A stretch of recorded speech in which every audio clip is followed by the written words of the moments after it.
To go in the opening quarter. Sanders pressured off to the fake and throws another interception. Mac Jones picked it off. Welcome to Sikkim 365 Radio. Here's Corum. And Corum, what a move. Corum, he needs a block. Corum down the sideline. Blake Corum, touchdown, Wolverines.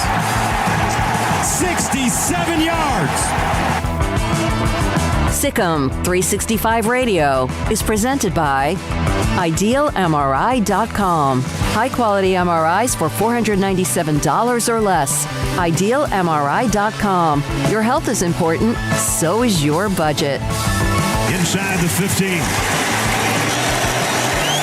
With Bryce Young. Young is going to take off running. Bryce Young, touchdown, Alabama. Does it with his arms, and now he does it with his legs. The 3 o'clock hour is sponsored by Waco Custom Marketplace. Meats, sweets, Texas treats, and a cut above the rest. 425 Lake Air Drive, Waco. And it's intercepted on the ricochet. The defensive end, Utley, has had a terrific game in the right place there. Now, here's David Smoak, Paul Catalina, and Craig Smoak. You know, the head coaching carousel has, for the most part, been filled. There's a couple of jobs today that have been filled, but now they're starting to piece together their staffs. Jeff Lebby, who once coached at Baylor, Art Briles' son-in-law at Ole Miss, who's done a great job for Lane Kiffin, and the Rebels, is now the offensive coordinator with Oklahoma. That is not a surprise. Neil McCready, who joined us on Monday, covers Ole Miss, thought that even before the fact he finished our segment with him, that would be announced. But that's a nice hire for Brent Venables. They needed a spark, and they get one. And Jason Kersey from The Athletic, who covers OU, will join us today at 5 o'clock. Yeah, I think it's a kind of a slam dunk hire and allows them to go into the kind of offense they continue to like. It's different than Lincoln Riley's, but it's similar in scheme, and they're now in the Briles tree of offense. Yeah, I don't want to hear anything about culture from Oklahoma fans and Baylor for a while based on this hire, just because I heard all the comments, a few years ago, and now we've seen those staffs go out and spread out all over the country and stop at various places. So Oklahoma fans, the same staff that you were talking bad about a couple years ago, you now hired the son-in-law. So from that standpoint, I hope that dies down. Although it's died down over the last couple of years. But, when you beat Oklahoma 4 weeks ago, what is like the first thing that's said after the game, right? It's like, oh, well, we're still classic, whatever, is that kind of jazz. Well, now you've hired Jeff Lebby. Now, as far as just the hire itself and all that, one of the best up-and-coming offensive coordinators there is out there, and, did a great job at Ole Miss, did a great job with Matt Corral. They're a very good team, and obviously we're firmly in the mix of, the SEC throughout the year and just the national discussion quite a bit as well. So did a good job there, and I think he'll do a great job at Oklahoma. Played there, has a love for the school, obviously. I think that, doesn't always necessarily facilitate wins, but I do think it kind of can come into play a little bit at times, just knowing the lay of the land and having that kind of different passion for it because you represented it at one point. He's back in the Big 12. I think it's very interesting when you look at the Big 12, the hires that have been made this offseason. For a defensive league, it's about to get really offensive when you look at what TCU, Tech, and now Oklahoma have done with their coordinator hires and their head coaching hires. So I know Venables is a defensive guy, but Lebby obviously is an offensive up-and-comer. So, yeah, good hire, and we'll see what Venables is able to do as far as piecing the rest of it together. Yeah, if anyone wants to bring up who was a part of a staff back during what happened with Baylor, then go ahead and stick your head in basically your ass, as far as I'm concerned, because very much off-season.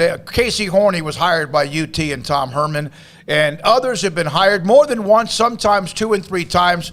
I'm happy for Jeff Lebby. I know he left under very difficult circumstances, and a lot of people at Baylor, when he left, they didn't like him because of how that staff ended the year, despite the win against Boise State. But if you look at anybody on that staff that might have been as affected as Kendall was, Jeff Lebby, that's his father-in-law, and that is his brother-in-law, and also him, who was a part of that. And I saw that some national Twitter feed said it means more, and then they put up a story about Lebby and Baylor. And my God, would you please just move on with your life and stop being so freaking miserable? Well, I mean, it depends on, I guess, where you're coming from with that. I don't know who you're talking about specifically, but I have a cousin that lives in Norman, went to Oklahoma, and she brought up Lebby's past in talking about the potential hire on Saturday to me. I was texting back and forth about the staff and talking about Venables and all that. And she's like, well, what are you hearing as far as, other names? And I just told her the same stuff that pretty much everybody's hearing. And I brought up Lebby, and she herself said, I'm a little bit hesitant on that one because of what happened at Baylor. I'm a little unsure about that one. And she said, I think that the fans are kind of like, I don't know, let's see there. So I think that's why you see some of that, is because not everybody knows as much as we know, or not everybody was attached to it. They read headlines, and that's why, 7 years have passed and people are regurgitating things like it happened yesterday and not even acknowledging how much time has gone by and what all has changed. So I think that's natural. Now, I think if somebody's harping on it and trying to bring him down because of it, that's an entirely different thing. But, to at least acknowledge it, I don't think is an issue, because it's part of the deal. I mean, it is, whether you like it or not. Well, and I want to make it. We need to make a noise. We've made plenty of noise. We need to make a comment. In the street that's right next to us, it's called Elm Avenue. There is a big, huge piece of equipment that is breaking up the street and now moving the largest pieces of asphalt from the street, picking them up with the claws like a dinosaur and putting them in the back of a massive pickup truck. So you're going to hear a little bit of more than normal noise, perhaps, than just street cars driving by. Yeah, you ever see like an Incredible Hulk episode? And that's what it looks like. He's been in a fight outside. Yeah. So I just want going on behind us. I want to point out about Jeff Lebby, though. Look, there were things, and there's going to be things with a lot of coaching staffs. I think the difference between Jeff Lebby and most of the coaches in the country is that we know about the stuff that Jeff Lebby had to deal with, and the things that went on in that staff more than we knew about other ones. I think in the last 7 years, what we've seen is that this happens a lot. It happens a lot of places, and not everybody responds the right way when it happens.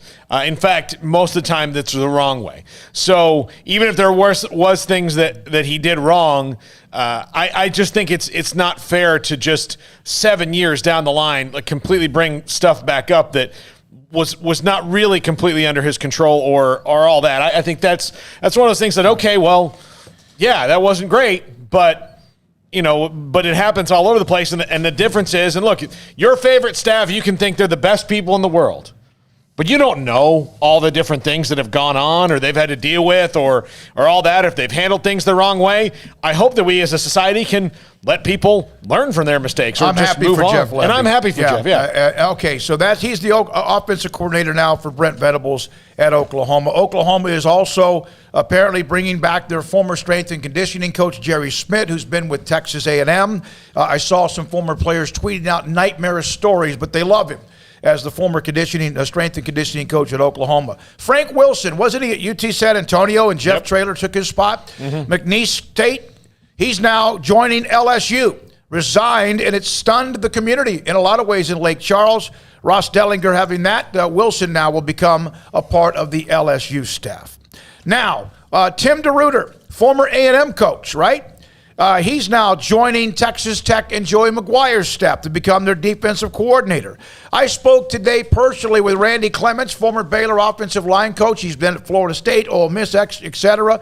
He's been, and Phil Bennett mentioned this, he's been a volunteer coach at North Texas, and he has not, he's heard from few people, but there's a good chance maybe he ends up and stays at North Texas for Seth Luttrell and his staff after they made the bowl game.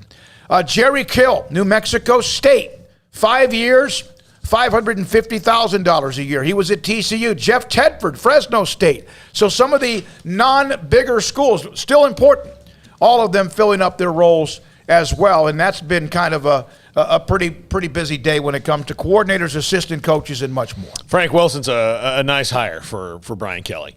Nobody knows the state of Louisiana like he does when it comes to recruiting, and Brian Kelly, I don't think, is bringing many assistants with him to LSU. He's kind of starting from scratch. I think Nick Saban did the same thing when he was there. So to go and get a guy who knows the state a lot better than Brian Kelly does, for sure, is a nice move to start out with. All right, so sets the table, the YouTube. By the way, Scotty B put down a note in the chat room. He lost a family member. His paternal grandfather passed away at 82 years old. So Scotty B, our thoughts and prayers are with you and everybody in the family. Some All-American teams are starting to come out. Honors being out. We mentioned Will Anderson Jr. With the Bednarik Trophy. Jalen Petrie and also Connor Galvin, theathletic.com, All-American team. The All-American team ESPN released had Jalen Petrie. Now, there's more. There's the AP, and then there's going to be others. But just a pretty good note about a couple of Baylor players who were included on some All-American teams as well. And Woods, the young man from Houston, was named as the Paul Hornung Award winner for the most versatile, does everything. He last year, I can't remember, it might have been Devontae Smith who actually won that award too, other than the Heisman. But Woods is the one, right, who took the kickoff back against SMU, broke their hearts, and has had a remarkable career for the University of Houston. Yeah, he's darn good. He's really good.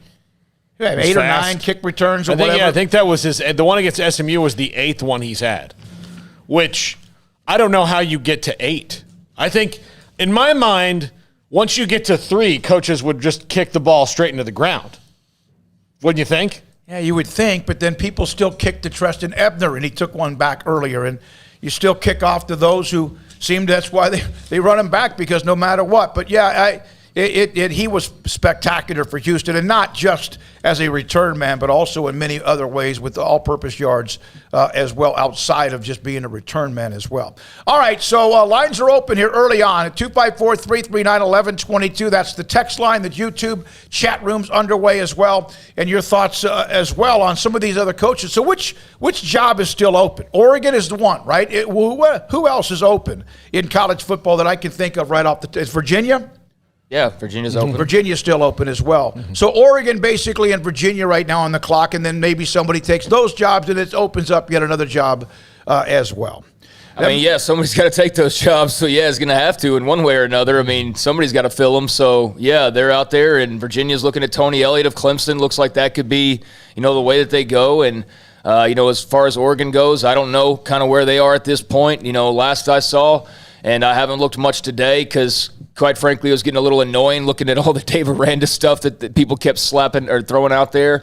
That they actually last night went from Aranda, all on board the Aranda train, to all on board the Lane train, is what I saw from a good number of Ducks fans. So they were hopping on board the Lane Kiffin train and hoping something could happen there, even though, apparently he just signed the new deal with Ole Miss and, of course, is getting ready to play Baylor in a bowl game. But, I don't know where the Ducks sit at this point, but that's a good job. That's a good job with a big money backer and neat part of the country. There's some there's some trade-offs for that, but Oregon's a great program, and interested to see who maybe provides some stability there because they haven't had it for a while. I said Marcus Jones, University of Houston. Some of you on the chat room, thank you for correcting me on that. But I think with the Oregon job, going for Lane, that's a big swing. Sure, he's been out there on the West Coast, which like we said is not really a prerequisite for anything. But Neil McCready said that the Miami job being closed kind of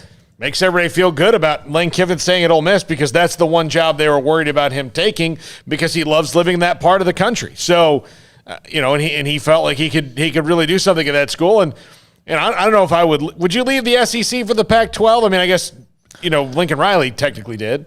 Yeah, Lincoln Riley, he's obviously, got the California connection based on that pep rally we saw. I mean, I wonder if he would rethink all of that he did. I mean, that was just such the most cringeworthy, cheesy, that was so dumb. But, yeah, I mean, if I'm somebody in the Big 12 or the SEC or whatever, I'm not going to the Pac-12 right now. I mean, Pac-12 is a fine brand of football, but I just feel like they're hurt by their late games. I feel like they're hurt by the time zone. I feel like, until Lincoln Riley came into USC, what was the big momentum for the Pac-12? In any way, name in any way, shape, or form what momentum the Pac-12 had before Lincoln Riley went to USC. Not much.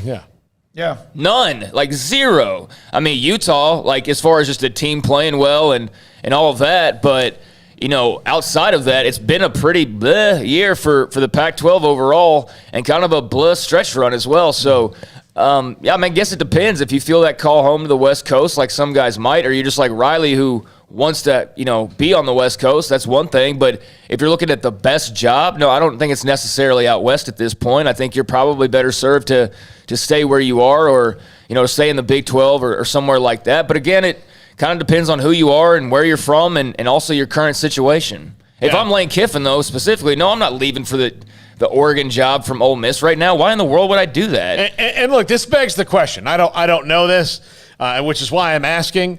If the Oregon job is so great, why are they always looking for coaches? I mean, you could say the same thing about Baylor. Yeah, but I mean, and look, we've hashed it out, but like we kind of know, like Baylor has a different maybe. I want to know what the perception is about Oregon. Baylor's I get. Baylor, I get in the fact that it's still trying to work its way out of the decades long that it's a stepping stone job.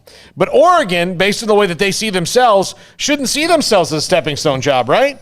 No. But it's constantly been. It's a stepping stone job for a job that's currently worse than it right now in Miami.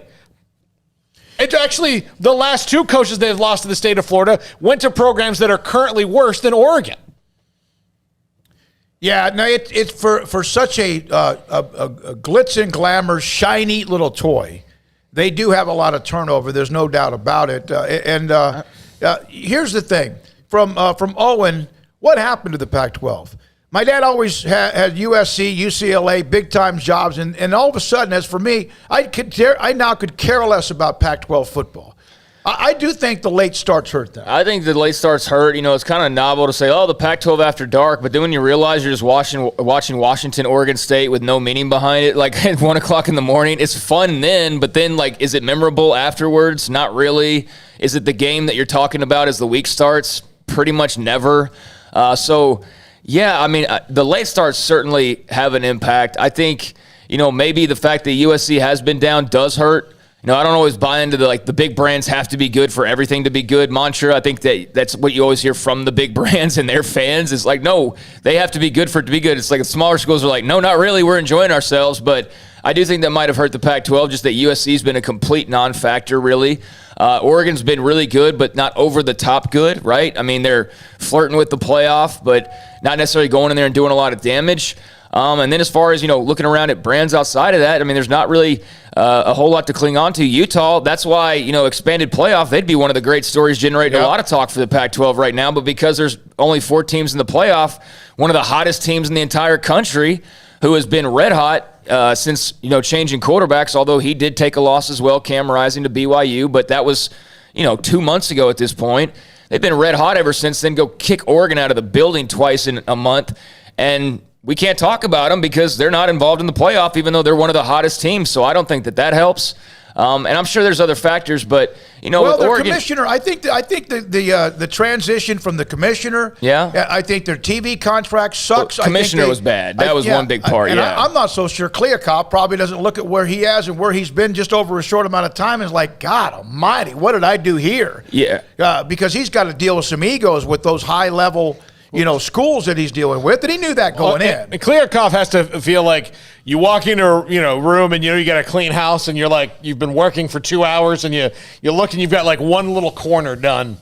You're like, okay, and then that the rest of the house has to get clean. I wonder how much due diligence he really. And I'm sure he did. I'm just guessing here, but I wonder once he took over the Pac-12. And realized that TV contract was a mess. And he probably overestimated how much value there was as well. But I wonder if he now realizes that he's dealing with some dudes now. I mean, men and women who run those universities that have a very high level feeling of themselves and who they are.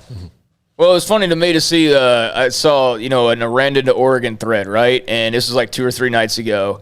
and he got 2 messages in before they started debating his vax status. One person called him vehemently anti-vax or something. I'm like, how do y'all even know this, first of all? Because he's never gone on record in any way, shape, or form, nor has there been any indication.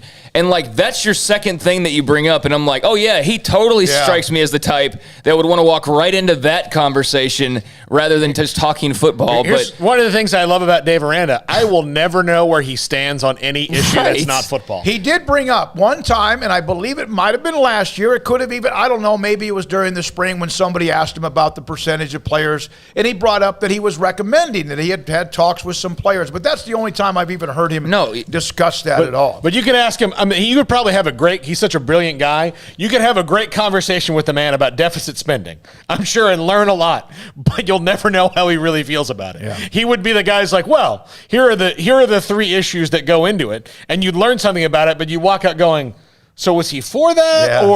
I mean, because that's how he is. And you know what? I mean, he's got his, opinion, whatever it is, and we don't know it. I mean, like, he addressed it. He addressed the players. He addressed, like, where they were, and that was kind of where it was left. But, go to Berkeley, and until you have, like, name and number and serialized and organized and, like, here's the entire medical history of the team out for the Open, they're not going to be satisfied with it. You know what I mean? It's just like, I don't see that being appealing to him in any way, shape, or form for a person who's so private. So I just kind of laughed at, like, how quickly that went from, oh, he'd be a good candidate, to what's his vax status. I was just like, I was rolling, man. But Oregon, going back to them, I don't know why nobody's stuck around for, 10 years or whatever, but I think that they got burned by Willie Taggart for one. I mean, Mario Cristobal was there for a handful of years. It's not like he was just, like, gone in 60 seconds or anything. He's been around for a little while, done a good job, but, they got burned by the Taggart hire, obviously, and then him bolting to Florida State, which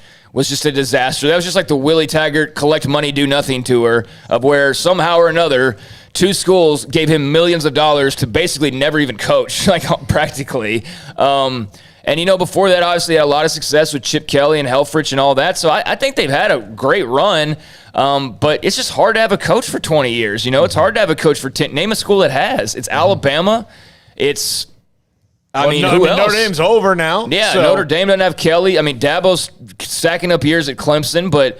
Gary Patterson's gone. I mean, like, there's not a lot of jobs. You'd have to look at Utah. You'd have to look at Iowa. You'd have to look, there's places where it happens. But Mike Gundy.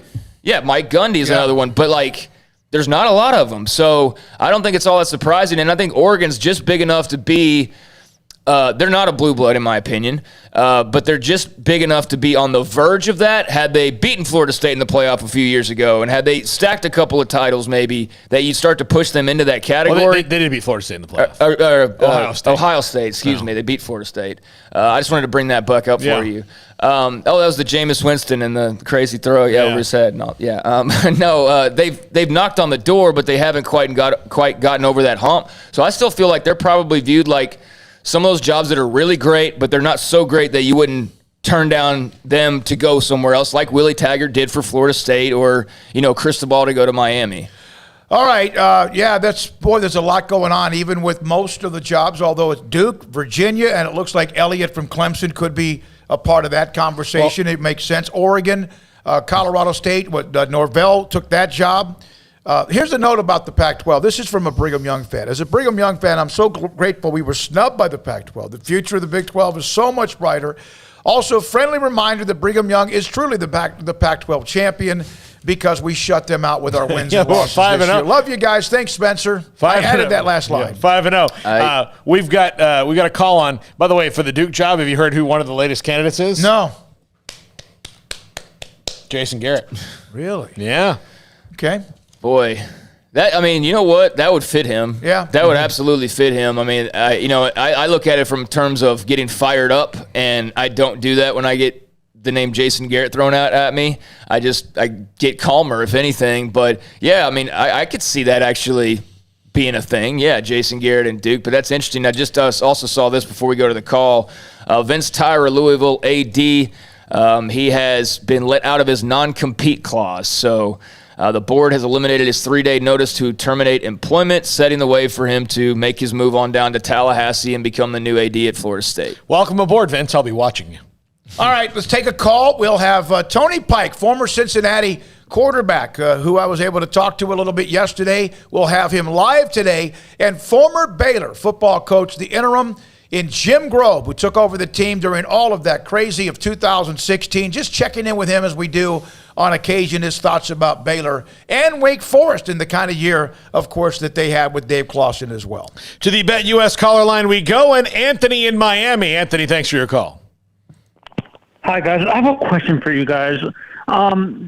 Why is there, in general, I've noticed with the sports media, national sports media in general, there's a double standard.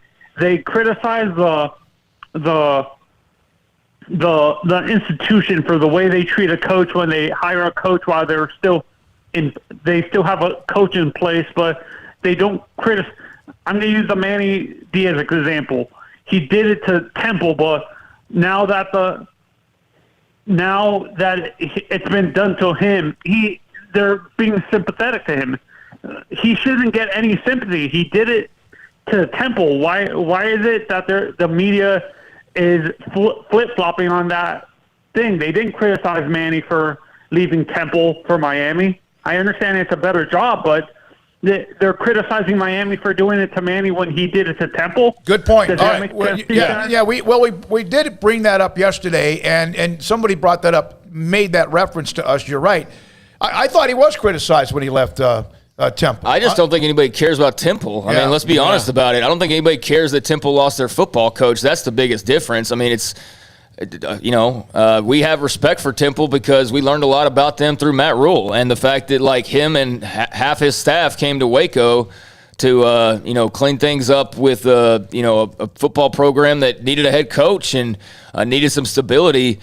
So I think that's the main thing, to be honest with you. I just think nobody cares about the fact that Temple lost a coach. It was the fact that here's a big school who's got this guy who they're basically just, hey, we like you enough to keep you around until the next guy comes along, and then depending on what he said, like that, the whole handling of it of, just him being kind of strung out on a rope and just having to wait for another guy to make a decision to know whether or not he was still the head coach or not, I think is just kind of an odd situation that we don't see all that often. I mean, typically you fire the guy and he knows he's gone, and then you go hire the guy. You don't like full-on name, recruit, swoon, and do all that while the other guy is still sitting there not knowing what his status is, only knowing that it all depends on the guy that you're currently recruiting and what he says. Like, that's what's kind of different to me. But mostly, nobody cares that Temple lost a coach. That's what I would tell you. And I don't think that I think our perspective wasn't a double standard. It was like, look, yeah, we know that Manny Diaz is coming around. It still doesn't make it right for the university to do that. And it's probably not right just in a, take him out of it, just in the way you have to handle business, personal issues aside. It's just not a way to do it because you're setting yourself up to be really disappointed. Let's put it this way. I mean, you're talking about how nobody talked about Manny, and there was some discussion about that. But again, I just don't think it was high profile enough. I think people more had gaga eyes over he's going to Miami rather than, oh my God, he's leaving Temple. This is whatever the situation was in Miami, and then a guy coming in from Oregon, so it was a bit more high profile. But you said there of well, Manny did it, but, so why are people mad at Miami? Two wrongs don't make a right. They're both wrong in this situation, so that's what I would say. Two wrongs don't make a right. They're both wrong. Just because Manny Diaz did something, and then he gets screwed over if he did, and I think most people feel like it was pretty poorly handled, it's still a bad situation. And good for Miami to go. I mean, I'm not, I don't feel like they handled it the best way, but I know it's a youth thing, and I wouldn't understand, and they got the coach they wanted, so ultimately they got to be happy with that. By the way, will someone come up with a better phrase than we got our guy now? Because I think that's been used by too many. Come up with something new when it comes to Twitter. And especially when it's not true. Yeah. we know it's like the fifth guy that you were going after. When we come back, he's a former quarterback at Cincinnati back in the day. And what does he think, along with former players, of what the Bearcats have done to get into the college football playoff? At 4 o'clock, former Wake Forest and Baylor football coach Jim Grobe. Jason Kersey, the Athletic, who covers Oklahoma, on the changes in the staff with Brent Venables at 5. This and much more. Sikkim 365 Radio and 365 Sports. Richard Carr, Buick GMC Cadillac. Got a lot of great deals going on right now over at Richard Carr. And we've had the inventory issues. We talked a lot about that with the microchip problems and the fact that that's led to shortages at dealerships all over the place. Well, that's slowly but surely being corrected, and they are getting cars on the lot over at Richard Carr. Cars and trucks are coming, and they're receiving deliveries as we speak and receiving deliveries each week from here on out. So contact Richard Carr and get your name on a new Buick, GMC, or Cadillac as they're being shipped by getting on Richard Carr's inbound vehicle list. You can get yours as soon as they arrive. If you're looking for a pickup, check out the Sierra. It has it all, powerful work site, luxury interior, and it's fancy enough for a drive for a night on the town as well. Richard Carr Buick GMC Cadillac is also the home of more SUVs than other dealers. It's got 11 SUV models to choose from with dozens of trim options. It's a one-stop shop to find the perfect SUV for your needs, whether it's a fun and nimble Buick Encore or the sophistication and luxury of a Cadillac Escalade. Richard Carr has the SUV you need in all sizes and price ranges. And if you're not looking to buy new, you're looking to buy right now and just get into something that's still pretty nice, well, they're also loaded with premium pre-owned cars and trucks, all going through a 172-point inspection. And their aggressive lenders are ready to get you in a car today, as 100% credit approval is always the goal. So go online or come by for a test drive today. Richard Carr Motors wants to earn your business with great prices, free oil changes on new cars and trucks, and superior service after the sale. And they are owned, operated, and run by loyal and proud Baylor Bears. American Bank has been serving Waco since 1952, and we're just getting started. Hi, I'm President and CEO Dana Hassel. Over the past few years, we've been busy investing in new technology to give you the best banking experience possible. We've also expanded our downtown branch and built 2 state-of-the-art buildings at our Woodway and Belmead locations. With bright open lobbies, plus fast, personal, interactive teller machines, everyone in Waco is now just minutes away from face-to-face banking. Visit us today and see how we're invested in serving you at American Bank. Member FDIC. Baylor University is where lights shine bright. So, let there be light. Let there be roommates and teammates, scholarship and championships. Let there be fresh starts and new traditions, fast friendships and lasting impacts. Let there be laughter. Let there be joy. Let there be light. Baylor University, where lights shine bright.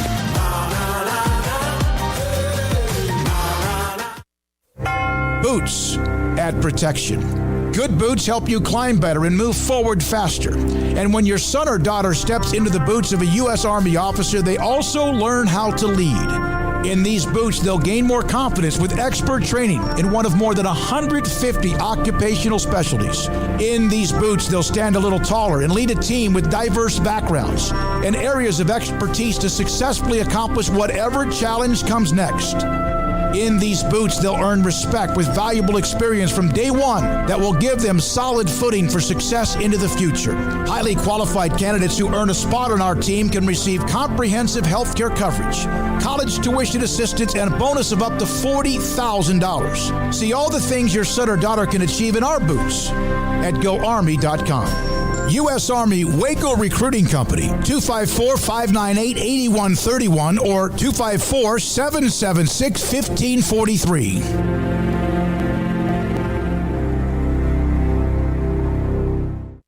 At Ideal MRI, we feel blessed to be part of the Waco community. We're a small family business here in Central Texas. At times like this, the cost of healthcare has never been more important. And unfortunately, significant illnesses and injuries still occur. And that's why Ideal MRI is open and here to serve you through this difficult time. So if you need an MRI, ask your doctor about Ideal MRI. You can schedule online in minutes at idealmri.com or call 833-IDEAL-MRI.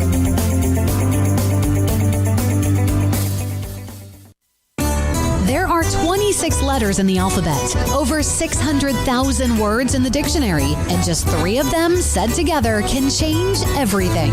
Let's order pizza. Those 3 words lead to dough made from scratch and 3 fresh signature cheeses that blanket golden crust in a heavenly melt on Marco's Pizza that'll blow your mind. So visit Marcos.com to order and stop by Marco's Pizza in Belmead, China Spring, Woodway, and soon to open in Robinson. Marco's. Pizza lovers get it.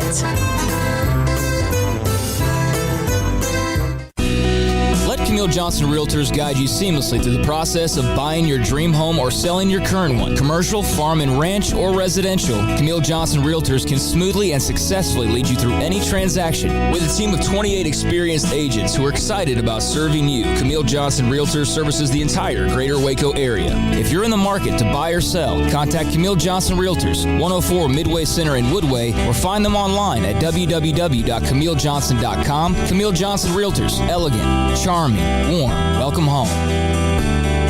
The year is wrapping up, sports bettors, but BetUS still has your NBA, NHL, college football bowls, UFC, PGA, and of course NFL betting lines up for their 27th year. Live betting on all of it. Log in to BetUS.com today. Use our promo codes SICK'EM125 for 125% bonus on cash, or SICK'EM200 if you use crypto. So use the 3-decade leader, BetUS.com. Use promo code SICK'EM125 and SICK'EM200. Welcome back to Sikkim 365 Radio. Call us on the BetUS hotline, 254-339-1122. Tony Pike, a very successful quarterback at the University of Cincinnati, drafted, in fact, back in 2010 by Carolina in the 6th round, second team All-Big East, first team All-Big East in 2009. He joins us. Sikkim 365 Radio and 365 Sports. Tony, thanks for your time. We appreciate it. What Cincinnati football has done with Luke Fickell that has been building over the last 2 to 3 to 4 or 5 years, and maybe even longer, what does it mean to you and former players? Oh, it's huge. I mean, this is the groundwork that was laid in 2008, 2009 when I was a member of this team. And to go even back further than that, when I was growing up here in Cincinnati, this was a situation where if you wanted basketball season tickets when Bob Huggins was the coach, you had to buy football season tickets. They couldn't give tickets away. No one wanted to go to the games. So to go from that to 2008, 2009 was fantastic. But then the coaching carousel happened. Mark D'Antonio left, Brian Kelly left, Butch Jones left, and Tommy Tuberville kind of ran the program into the ground. So to see it come all full circle now, to see Luke Fickell leading this team, to see where this team is now at in the college football playoff, I really don't think it's sunk in yet that in just a few weeks this team is going to be playing for a chance to go to the national championship. So what you're telling me is that Tommy Tuberville was running for political office in Cincinnati. He would not have won. He was running for political office during his tenure in Cincinnati, I think. He would not have won the Cincinnati vote, that's for sure. Why has Cincinnati been able to remain so consistent despite all of the changes, you think? It's a good job. The city of Cincinnati is a great place for its sports teams. It's a fan base that continues to support this team, and kind of where they are, 2008, 2009, it's the Big East Conference. It was a very attractive job. And then to the American Athletic Conferences, to their backing, they did get better over the last couple of years. So it was an attractive job. It's a great area to recruit in when you think of the Ohio recruiting landscape that for so many years, Ohio State and Notre Dame and Kentucky and all of these schools dip into Ohio for a reason. So the recruiting in your backyard, the history at the University of Cincinnati, great fan base, has all made this a really, really attractable job. And, now the obvious answer with so many of these high-profile jobs coming open and Luke Fickell still being the head coach at the University of Cincinnati, it now makes it very attractable to recruits as this school now gets ready to embark into the Big 12. Well, and we are here in Central Texas and cover Baylor quite a bit. And, they've been through some coaching changes, sometimes with Art Browse and then, of course, Matt Rule. And now Dave Aranda, and Dave Aranda's name's been brought up, and I think he's going to be here, and I think he's going to be here for a long time. So it's not, and they're already in the Big 12 in a Power 5 conference. So are we seeing maybe a change in a way where you don't have to be, although the Blue Bloods get their people a lot of times, that some of these guys are going to be hanging around where it's more of a fit, as Dave Aranda has said, than perhaps someone's other destination job? I think it needs to be, because if you look at the landscape right now, coaches are being fired years after winning national championships. Coaches are being let go while still having winning records. You look, Mel Tucker just gets an extension at Michigan State. Dan Mullen gets fired, and Dan Mullen had a better record than Mel Tucker has. So I think coaches are starting to understand that it might be better to be able to take your time and build a program like you've seen at Baylor, like you've seen at the University of Cincinnati, where you're going to be given time to get your guys in, where you're going to be given time to win, and in turn, those schools are going to be rewarded. So, you know, I've always said about Luke Fickell, I think there's maybe 2 or 3 jobs he would be interested in leaving for. Outside of that, because of the conference and because of what you were able to build because of tenure, I think there is a shift that's going on right now in college football. Tony, when you look at their matchup coming up, I mean, they haven't played a team like Alabama. They played Notre Dame, but they seem to, whoever it is, be ready for it. What do you think is going to happen when Alabama rolls in? Well, I preface this with UC has to play their best game, and they've been haunted at times this year by sluggish starts on offense or on defense. Anything like that, they don't have a chance against Alabama. But if they do play their best, this is a team that has 6 guys going to the Senior Bowl this year. They've got 2 other NFL caliber players, and Ahmad Gardner, who's an All-American, and Jerome Ford, who was a starting running back at Alabama. It's not the normal group of 5 bells and whistle type team that they're going to beat you with scheme. Every lineman's above 300 pounds. They're big. They're strong. They have one of the best defenses in the country. And look, I don't think it's the normal Alabama dominant team. I know that Bryce Young is likely going to win the Heisman, but Alabama's strength in the passing game without Menchie, who's now out of this game, against UC's strength, which is the secondary, I like that matchup. And I like having Desmond Ridder. Des Ritter's a 5th-year guy at the University of Cincinnati. He can run it. He can pass it. He has NFL type of playmakers around him. It's got to take their best game, but I don't think this is going to be the typical 1-4 college football playoff blowout. Tony, what were your thoughts on just kind of the discussion about Cincinnati throughout the year, and then as they remained unbeaten, even though sometimes had to do it ugly, but that's just kind of the nature of the beast. As they got down to the nitty-gritty, though, and they were being put under the microscope, what did you think about the arguments for and against, and when did you get to kind of finally maybe breathe the sigh of relief in terms of them in the playoff? Was it all the way to the point where they were actually announced last weekend? Yeah. It wasn't until you guys took care of Oklahoma State because the nerve-wracking piece going into Championship Saturday was the combination of Alabama, Michigan, and Oklahoma State winning. You know, the thought here was that would be the only avenue in which the committee could keep UC out and slide Oklahoma State in. So once Oklahoma State lost, the feeling was just win. It doesn't have to be with style. It doesn't have to be with flair. Find a way to win. And they did that against Houston. And, you know, the feel all year around this team has been they've won every week. You know, and you look across college football, there's a reason that as we sit here today, there's one undefeated team in the country. And that's because it's really hard to do. You guys have seen it this year. Oregon saw it when they played Stanford. Alabama almost saw it against Auburn. It is hard, even if you're better on paper than your competition, to win every single game that you have this year. UC did that. And I thought they also had one of the top 5 best wins in college football this year on the road at Notre Dame when they won by double digits. So I think that spoke for itself on UC's resume and certainly got a boost when Baylor was able to take care of Oklahoma State. So, Tony, after your senior year, you guys were, I think, 11-2, whatever it was. Brian Kelly, in the dark of the night, leaves for Notre Dame. And then, of course, you know the story recently where he leaves Notre Dame for LSU. Did that surprise you at all that it happened like that quickly? The quickness did. You know, going back to 2009, you know, we're undefeated. We're number 3 in the country. We're getting ready to play Tim Tebow and Urban Meyer in Florida in the Sugar Bowl. And you know, right before the team banquet, it's announced that he's leaving.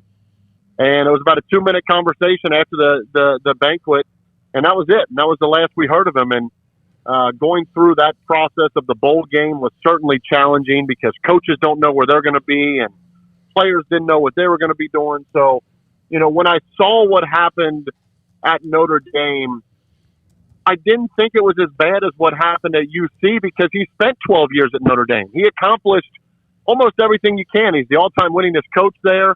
And I think at this point in his career, he was looking for the next step.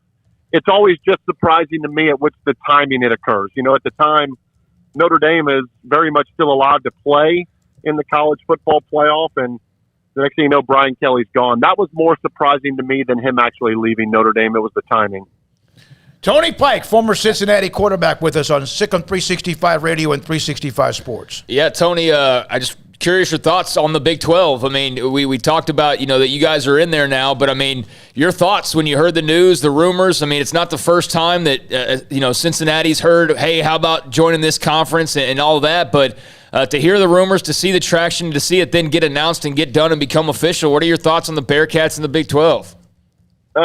Couldn't be happier, honestly. You know, when UC and the Big East kind of dissolved, it was such a deflating feeling in Cincinnati because you had been in this Power 5 conference, you had won championships in the Power 5 conference, and then all of a sudden you're in the American Athletic Conference. And again, I know from the AAC that they have been better, but you're still left out of the party in a lot of different pieces. So to see the Big 12 news and then to really sit back and see the conference that it's going to be, what Wes Miller is doing here with the Cincinnati basketball program, he's elevating that, and you're going into arguably the best basketball conference in the country.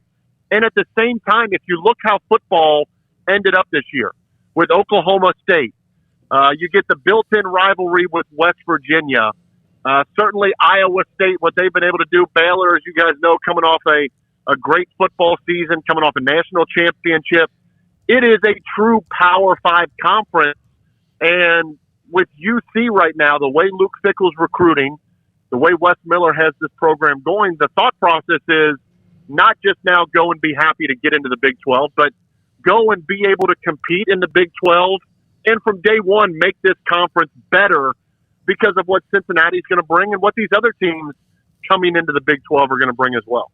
Yeah, Tony, thank you, man. It's been remarkable what Cincinnati has done, and they just kept on chipping away, and kept kind of banging that door. They knocked it down. We're thrilled for them. Finally. And in the same year that Brigham Young was also going to be a part of it in 2023, runs the table against the Pac-12. They're in the top 10 or 12. And Baylor, Oklahoma State, of course, have had a good run as well. Thanks for your time, and hope to have you again down the road. We appreciate it. Anytime, guys. Love to come on. Appreciate it. Thank you very much. Tony Pike, again, played for the University of Cincinnati. Birthday very near yours, Craig. Very close, March the 10th. Oh, okay. Pisces, baby. Yeah, a little bit younger. Well, he's probably emotional and very thinking that if we're all the same, that we're born in that time frame. By the way, a note that is of interest to Baylor fans, although I kind of hesitate with this sometimes when we get so far out ahead of our skis on some things, but, I mean, it is a decision a young man made, so I want to acknowledge it. Baylor's on the board for 2024, and that class – Aaron Hampton, a.k.a. Bubba Hampton, a cornerback out of Dangerfield, has committed to Baylor. He is the first commit for the 2024 class as they're trying to wind down, obviously this current class. But, hey, that's what happens when you get a little bit of success. You start to, get much, further out there. And obviously I'm trying to form the right tweet, but I can't think of the way to phrase it. But Thomas Everett, David Mims, Denzel Mims, those are all three. Willie Everett. I'm thinking of Dangerfield, the Baylor guys. Steve Stutzman. See, that's why you should probably do the tweet then, because I can only think of three of those five that we've already mentioned now. Yeah, and there's more. It's interesting you should bring this up, Craig. Thank you for bringing that. It's Aaron Hampton. He's 5'10", 175, and he had offers from Oklahoma State, Texas, TCU, et cetera, Arkansas. David Mims told me this, former Baylor wide receiver and Dangerfield running back. He told me on the phone 2 nights ago that Baylor was on a couple of the cornerbacks at Dangerfield. One of them is a big, tall, lanky, kind of a raw guy that can run. And then he mentioned Aaron Hampton as well, and here we are 2 days later. Their season ended this past weekend. They lost to Wascom in the quarterfinal round of the Class 3A Division II playoffs. So, all right, 2024. God. Yeah. Yeah, and the way I look at recruiting, you guys know this. We will have those who commit. We have in various sports. But, man, with the transfer portal And with the changes and the commitments and all of that, the coaching changes, it's almost hard to like wrap around someone that far out. But it is a story. Yeah. It's a story, and it's a guy with a pretty good offer list as well. I saw I think it was Max Olson that said, like, oh, just like you, I think it was him. I'm not sure, but he was, whoever it was, announcing like, hey, we finally finished this project that everybody's been clamoring for, and it was like the transfer portal tracker. And I was just like, God, really? God. I mean, it's basically now just the equivalent database of regular high school recruiting, which is just kind of strange. But I mean, yeah, it's far out, but at the same time, you know, one of the most heralded players on this team was a guy who was committed for a very long time in Jalen Petrie. So you never know. I mean, Aaron Hampton could, you know, be around forever and maybe, you know, whatever. But congrats to him for making that decision today. Good luck going through anybody's transfer portal tracker and trying to make any sense of it. Yeah. Landon Jackson, who's from the Northeast Texas area, played on a state championship team, was a great player at Pleasant Grove High School in Texarkana. He announced he's in the transfer portal LSU. 6'7", long, rangy edge rusher from LSU is in the transfer portal. Max mentioned that as well. When we come back, a couple of notes to wrap up this 5 o'clock hour, including a note about the University of South Florida, USF, and an update on an on-campus football stadium after a meeting they had this week. This is Sikkim 365 Radio and 365 Sports. PettyClinicLowT.com. Dr. Kent Petty can help you become the high-performance man that you want to be and perhaps you used to be as you get older. 1 out of every 3 men develop symptoms of low testosterone, sex drive, sleep habits, energy. All of 3 could be a problem. And if that's the case, some of it's just, you're getting older. Some of it could be that you just have things in your mind, you don't sleep no matter what your testosterone levels are. And the sex drive thing happens too. So Dr. Kent Petty and his staff can help you out. Dr. Kent Petty, here's what they'll do. Contact them, PettyClinicLowT.com online. Top left-hand corner, there's an email address and a phone number. And when you call them or email them, tell them I sent you. They will get you an appointment to get your lab results, your blood work, look at your testosterone levels. And if they're too low, he will then offer you the opportunity, the option of putting yourself in a program to increase your testosterone levels so you can be the high-performance man that you want to be. You say, I'm just 32 or I'm not having problems. If you have any of those symptoms, it could be testosterone. So get your blood work, get the results. Dr. Petty can put you in a program to increase all of that, including helping you sleep better and your sex drive as well at PettyClinicLowT.com. The all-new 2021 Jeep Grand Cherokee L is in stock. The beautiful, luxurious, elegant third-row seating carries the prestigious Jeep heritage. First responders get an extra $500. The 2021 Jeep Grand Cherokee Laredo or Limited has total values of $2,400 or 0% for 72 months. It's the Big Finish sales event now at Allen Samuels, 201 West Loop 340 in Waco. Come by. Let's be friends. See dealer for details. All offers have credit requirements.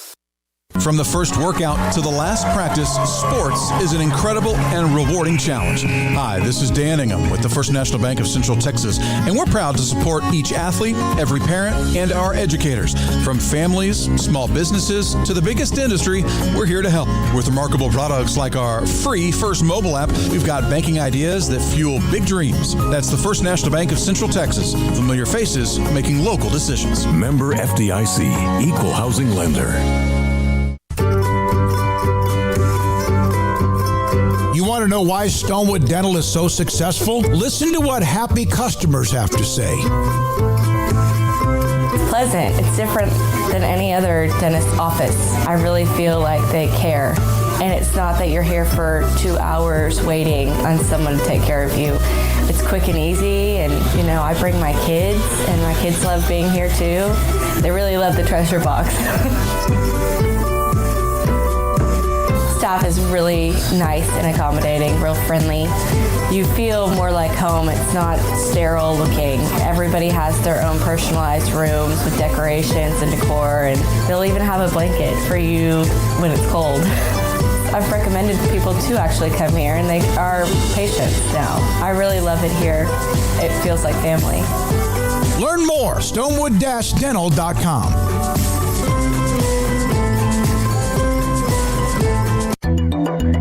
It takes time to reach goals. It's a truth that applies to more than sports. It goes for your financial goals as well. You work hard for your money, and you deserve an investment strategy that lines up with your game plan. And Tom Albers, your Edward Jones financial advisor, can help. If your financial investments aren't putting forth the effort you desire, stop by today for a financial review. Tom Albers, 4301 Lakeshore Drive, 254-776-7605. Edward Jones, member SIPC.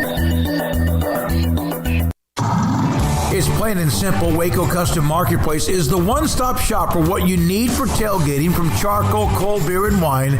And, of course, customize your order with brisket, tri-tip, sausage, wings, smoked pork tenderloin, country-style or pork spare ribs, marinated beef and chicken fajita meat, ground beef and chili, meat, hot dogs, and burgers, buns, seasoning, sauces, chips.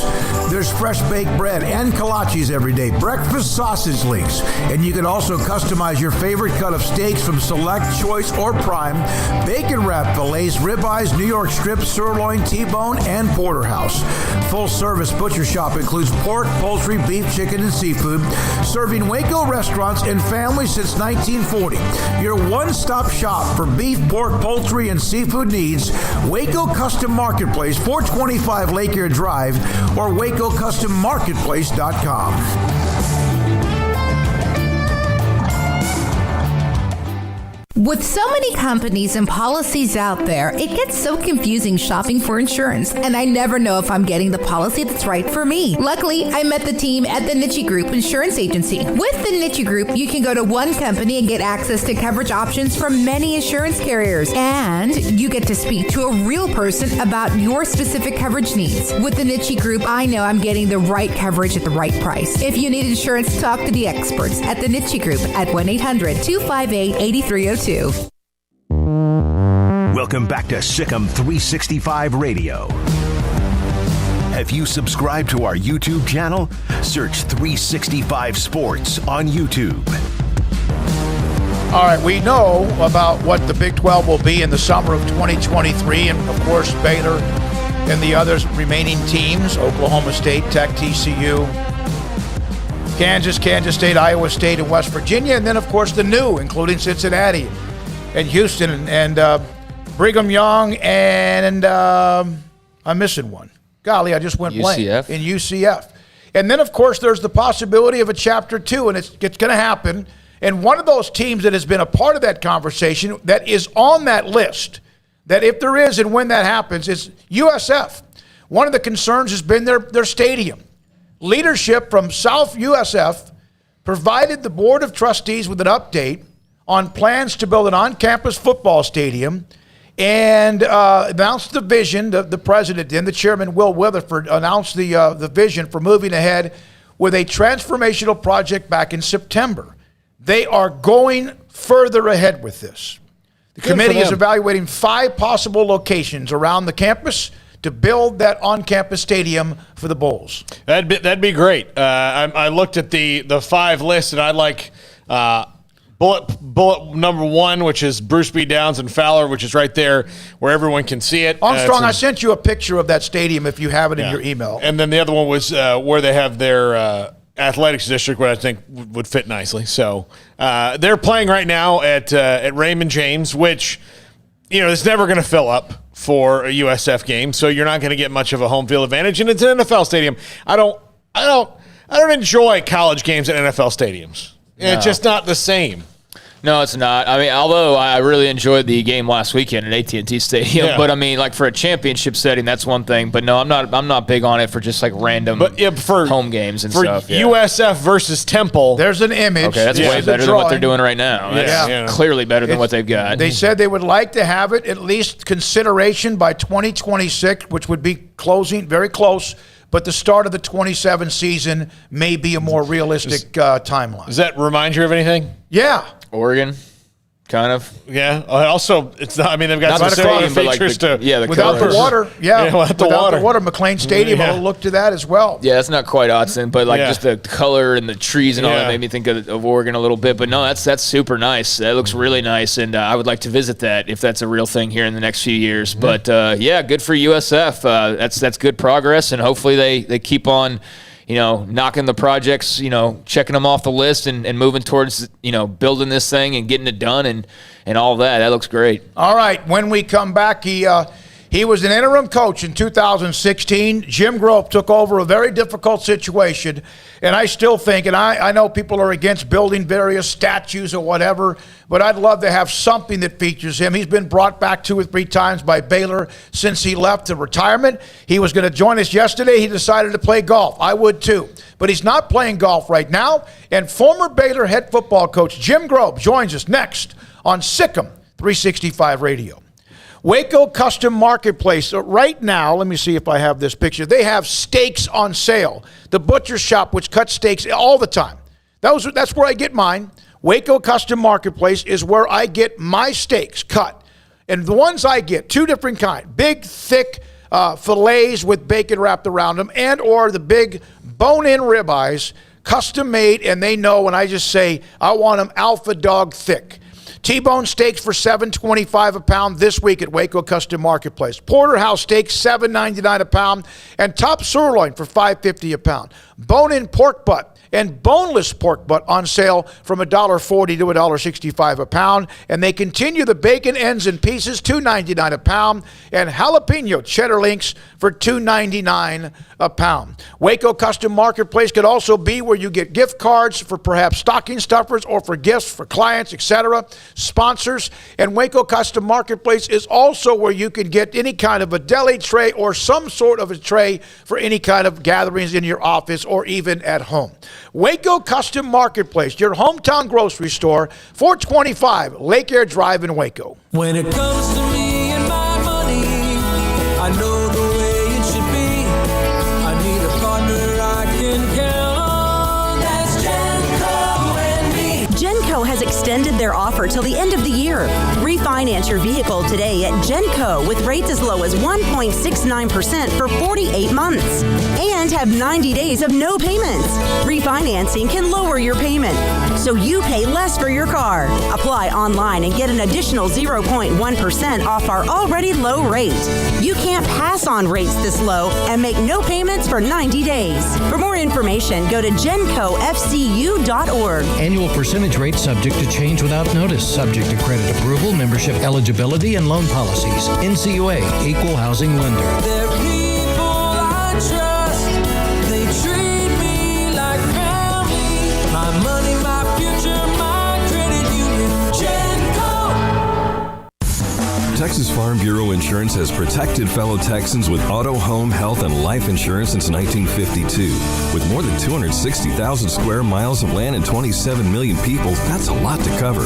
Whether you're wrangling cattle or wrangling kids, we're proud to protect Texans in all Texan ways of life.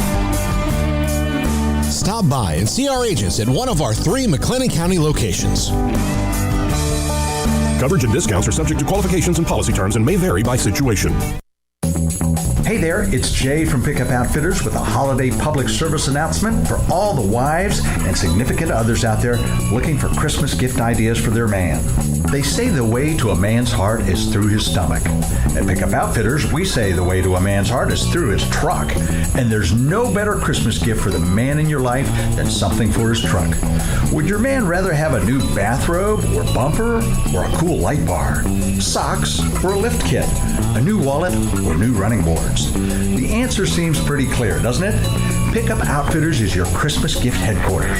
Why get your man a hoodie when you can get him a slick new retractable bed cover? So don't waste money on a meat thermometer or sweatpants when you can get him a gift certificate for anything he wants for his truck. That's the way to get to a man's heart. Stop by Pickup Outfitters at 220 Lake Air Drive in Waco or check us out on the web at createacommotion.com. Don Humidor, your home with a 48-foot walk-in humidor with the elite cigar brands from around the world, including the #1 cigar of the year, Aging Room Cuatro Nicaragua. Plus, they have the great brands like Macanudo and Artur Fuente, Rocky Patel, Aston, and so much more. CBD, great for sore muscles, aches and pains, sleep, Vita Dreams, and anxiety, mild depression, general health and wellness. Their staff very knowledgeable on the subject. If anyone is curious about CBD, ask Carol and Ashley. Don Humidor in the Townwood Shopping Center off Valley Mills in Waco. long last, it's time for some college football. Bird Collision Ford proudly supports the Baylor Bears as they take the field this season. Hi, I'm Mark Stewart with Bird Collision Ford. We have some great vehicles available this season as well, so come check out our winning lineup of new Fords. Let's cheer the Bears on to victory and celebrate by buying a new or pre-owned car, truck, or SUV.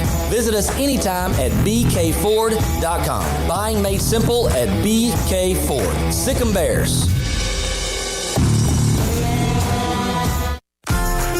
Automatic Chef Canteen is a full-service micro-market vending and office coffee provider with state-of-the-art vending equipment, a wide variety of products, and offering custom-fitted micro-market vending office coffee solutions for your employee break room. You want a full break room solution and a workplace oasis? Well, Automatic Chef Canteen, locally owned and operated for over 50 years in Central Texas, also includes in-house mechanics on call 24/7 for fast, reliable service and maintenance. Automatic Chef Canteen, 6900 Imperial Drive in Waco, or online at automaticchefcanteen.com. Welcome back to Sic 'em 365 Radio. The redshirt freshman quarterback has his team up 7-3 and threatening again. Throws for an open receiver. Touchdown. Drew Estrada. Wide open. The 4 o'clock hour is sponsored by Boozer's Jewelers, the wedding ring store, specializing in custom jewelry and repair, all in-house. Now here's David Smoak, Paul Catalina, and Craig Smoak. All right. He is as good as it gets. One of the most humble gentlemen you'll ever meet. Former Wake Forest and also Baylor football coach Jim Grobe decided not to play golf this afternoon so he could join us on Sic 'em 365 Radio and 365 Sports. How you been, Coach? Too good, Smokey. How you doing? We're doing well. Paul Catalina, Craig Smoak, David Smoak with Jim Grobe. So how much do you get a chance to watch Baylor? And what are your thoughts about what you've seen Dave Aranda do after what Matt Rule did before he went to the NFL? Well, we get to see him once in a while. We don't get all the games back here in Georgia, but just amazing. I mean, what a great job. I think that, nobody realizes how hard it is to pull all those pieces together, and then to follow what Matt Rule did was no easy task. And to see those guys play this year and see how well they balanced out, offensively, defensively, special teams, all those things, and how many close games they had that they came out on top. Just as good a coaching job, I think, as it was done in the country. Jalen Petrie was the only recruit that you guys had on the board when you were here for that one season. What do you remember about talking to him during that time in what was a very unique situation? Well, we lost about every kid, Smoke, when they were when we were trying to keep those kids in the boat. I was going all over the place and spent a lot of time on the phone trying to tell people what a great place Baylor was. And it was just a lot of nasty stuff being said by a lot of schools, pulling kids away from us. And to have him stick with us and come to Baylor was just really, really special. And it's fun to see, the kids that, that hung in there with us and stayed at Baylor. The success that they've had is very well deserved.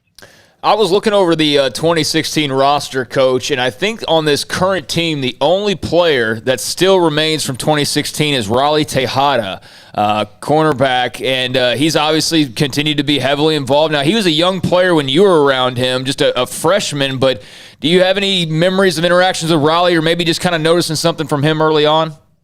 I just remember him being a wonderful kid, and he's one of those kids that had the most beautiful smile. I just always liked being around him. He made you feel good just with a great smile, and it's great to see him doing so well. Jaron McVay at the end of the game to make that great play. I mean, that was so cool. I mean, it's just been through the years for us to see Baylor play as well as they have under Matt Rule. And now under Dave Aranda has just been really a lot of fun for me and Holly back here in Georgia. You mentioned Jaron, and I forgot about him. And of course, he made the play that I voted him for MVP with all due respect to Shapen because he also had a pick in that game. But you mentioned him. He was a walk-on. and really had very little interest from anybody. I think Texas Southern was one, or a couple of others. Your thoughts about what you saw in Jaron, if you remember that story? Well, again, a kid that worked hard every day, and I think my heart is with walk-ons. People don't realize when a kid comes to play as a walk-on, he's really coming for one reason. He loves to play football. Now, hopefully in the back of his mind, he's being, motivated by the possibility of earning a scholarship and maybe being able to play. But kids that walk on at a school like Baylor, playing at the highest level, playing in the Power 5 conferences, for them to stay and earn a scholarship and end up, playing at a high level, being starter, those kind of things, is just really, really special. But really your team, the success of your team is as much due to the walk-ons that come to work every day and help you practice every day at a great level. That's what makes teams great. And so my heart as a coach has always been with walk-ons, and I tell my team all the time, hey, I love the guys that are here on scholarship, but the guys I admire the most are the guys that are here playing football just because they love the game. What do you think of Dave Aranda's style? It's probably more aligned with what you did at Wake Forest than when you had come in here to the wide open offense at Baylor. Well, I think that there's a mix in there. I loved when I first got to Baylor. I loved what we were doing offensively, but we went so fast sometimes. I didn't even have a chance to ask Phil Bennett, our defensive coordinator, on fourth down if he thought we were going to go for it. KB'd already snapped the ball by the time I'm looking down the sideline and going to ask Phil if he wants us to go for it. Before I can ask him, it's already been snapped and we're gone. And it puts a lot of pressure on the defense to do that. And so I think the thing that I've really admired about Dave Aranda and his coaching staff is that they're really solid offensively, but they also play great defense, and they've got a good mix of the way they put those two things together. I think to watch them play, I just think it's a total team, including their special teams. I just think Baylor's special. Coach, between all the stuff that's facing college athletics these days, we had, expansion and realignment when the OU and Texas news dropped during the summer, and that created a whole domino effect. You got name, image, likeness. You've got transfer portal. How happy are you to not be coaching right now and dealing with all that type of stuff? Well, I tell people a lot, what I really miss is coaching a position. I miss my linebackers. I miss when I could go out on the field and just coach linebackers. There's kind of a formula to this thing. When you're an assistant coach, that equals fun. And when you're a head coach, it pretty much means no fun. Because if you're not out there every day coaching a position, you don't get as close to the players, to your position group as you would like. And then with all the things that are going on right now, I still love coaching and I miss being in coaching. But with all the things that are going on with the transfer portal and NIL and all the things that are going on right now, it's a different world out there, and I think everybody's going to have to adapt. When you arrived at Baylor, there was a tough situation that you faced, and of course, as you said, everything was being said about everybody, and you tried to tell them about your experience in the short amount of time you were there. One of the guys on the staff, Jeff Lebby, and of course, he was the son-in-law of Coach Briles, and the brother-in-law of Kendall. He now has the offensive coordinator at Oklahoma. He has moved back up the ladder. He just did a great job at Ole Miss. What do you remember about just seeing and watching Jeff Lebby when he was at Baylor? Well, Jeff Lebby's one of the coaches that I admire. That's one of the he had a lot of pressure on him there. I took a lot of criticism because I kept all the staff together when I got there, but to my knowledge, the staff had not done anything wrong, and so I kept those guys and took a lot of criticism from the press and a lot of different directions. A lot of bullets were flying in a lot of different directions, but I've never been around a better coach than Jeff Lebby. Jeff had our special teams as well as coaching the running backs, and he worked really well with KB. KB's another one of my guys that I love, but I just fell in love with Jeff Lebby and his coaching style. And one of the greatest coaching points that I stayed in coaching, I was going to make all my coaches use it all the time. Leb was so good with these players, and he had a great relationship with them, but he could really be tough with them if he needed to. But whenever he was trying to make a coaching point with his players, he would look them right in the eye and he would say, "Does that make sense?" And if they said, "Yes, sir," then they better get it right, because if they screwed it up after he specifically asked, because here's the deal. When you're watching video or when you're looking at the playbook, showing them the playbook, or when you're walking through it on the field, kids learn different ways. A lot of kids can't learn it by watching film. A lot of kids can't learn it by the playbook. A lot of kids can't learn it by you just saying it to them.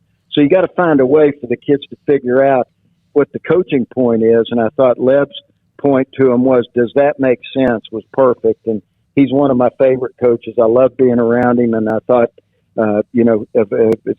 KB had a tough time too with his dad having been gone. And then Leb, that was tough, with him, his situation going home with his wife and family every night. So he's just one of my favorite guys. I can't say enough good things about Jeff Lebby. Dave Clawson's done one heck of a job at your other former stop there at Wake Forest, Coach. And, I know they fell short of the ACC title, but that offense was wide open. They were one of the toughest teams to play in the entire country this year. And what do you think about Wake Forest's potential now that Dave Clawson has made at least a commitment to stay in the short term? Well, Dave's done a great job at Wake Forest. And, Dave's very similar to the way we were when I was at Baylor. I mean, they play speedball now, and, that puts your defense out there a lot. They're the thing. I love the teams that play really, really fast. I really do.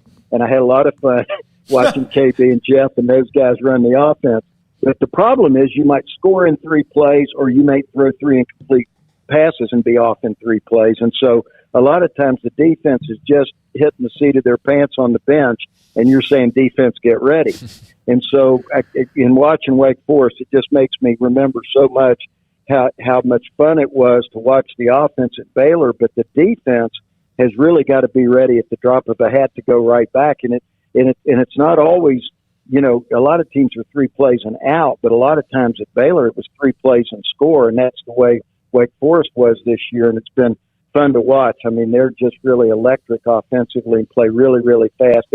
If you think of Wake Forest's offense, it's very similar to the way we were at Baylor with KB and Leb and those guys. Jim, you mentioned Lebby, and I had a conversation, a short one today, with Randy Clemens, who's at North Texas as a volunteer coach. Phil Bennett is there, among some others as well. Taylor Young, the linebacker, is there on staff, and there's others, and they're all spread around the country. You had to deal with that staff, and you've kind of discussed that with us before, and you've brought it up a little bit today. Was there ever a time, because there was always this thought that maybe they shut it down. I know things were tough when you played down in Texas that game when you were 6-0. It was a brutal loss. And then, of course, the next week with TCU and other things as well. Did you ever get the sense, because that's been something that has been out there, and I wanted to clear the air, did you ever feel like they just shut it down on you? Never. I never felt that way. I do feel like the staff, I feel this way, and I think our staff would feel the same way, that we'd like to go back the week before the Texas game and do a better job getting the kids prepared for what was coming. Because I think if you remember, there were some stories on ESPN that morning before we played. I think Art was actually on TV, and I'm sure that the players were probably tuned into that. And there was just a lot of sadness on the part of our coaching staff, and I understood that. They were very close to Coach Briles. It was no problem for me to hug those guys and support them. But, I think it wasn't that we did a job we didn't work less in preparation. The staff worked their tail ends off to get the kids ready to play. We probably just didn't realize how distracted the players might get as the season went on. And that's probably the one thing. I think if we went back, Phil would probably tell you this, but I thought our coaches did a fantastic job coaching the kids. I just think the kids, for a while there, just for a little bit toward the second half of the season, were a little bit more distracted than they should have been. We weren't as focused on playing football as we should have been. But what was really, really fun was when we played Boise in the bowl game. The kids were back, the coaches were back. We got our feet back on the ground and just played a really good Boise State team well. You played them off their feet. I mean, you guys pretty much dominated that game. Katie Cannon had a monster game as well. How much did it help at least soothe some of what happened the last 6 games by winning that bowl game? And I remember having a chance to visit with you. I remember and I bring this up every time because it was very eerie and yet it was very peaceful for you. You walked across the field after all the media. How much did it help to end it with that win against Boise State? Oh, I can't even begin to tell you how good it felt. For me, it was all about the coaches and the players.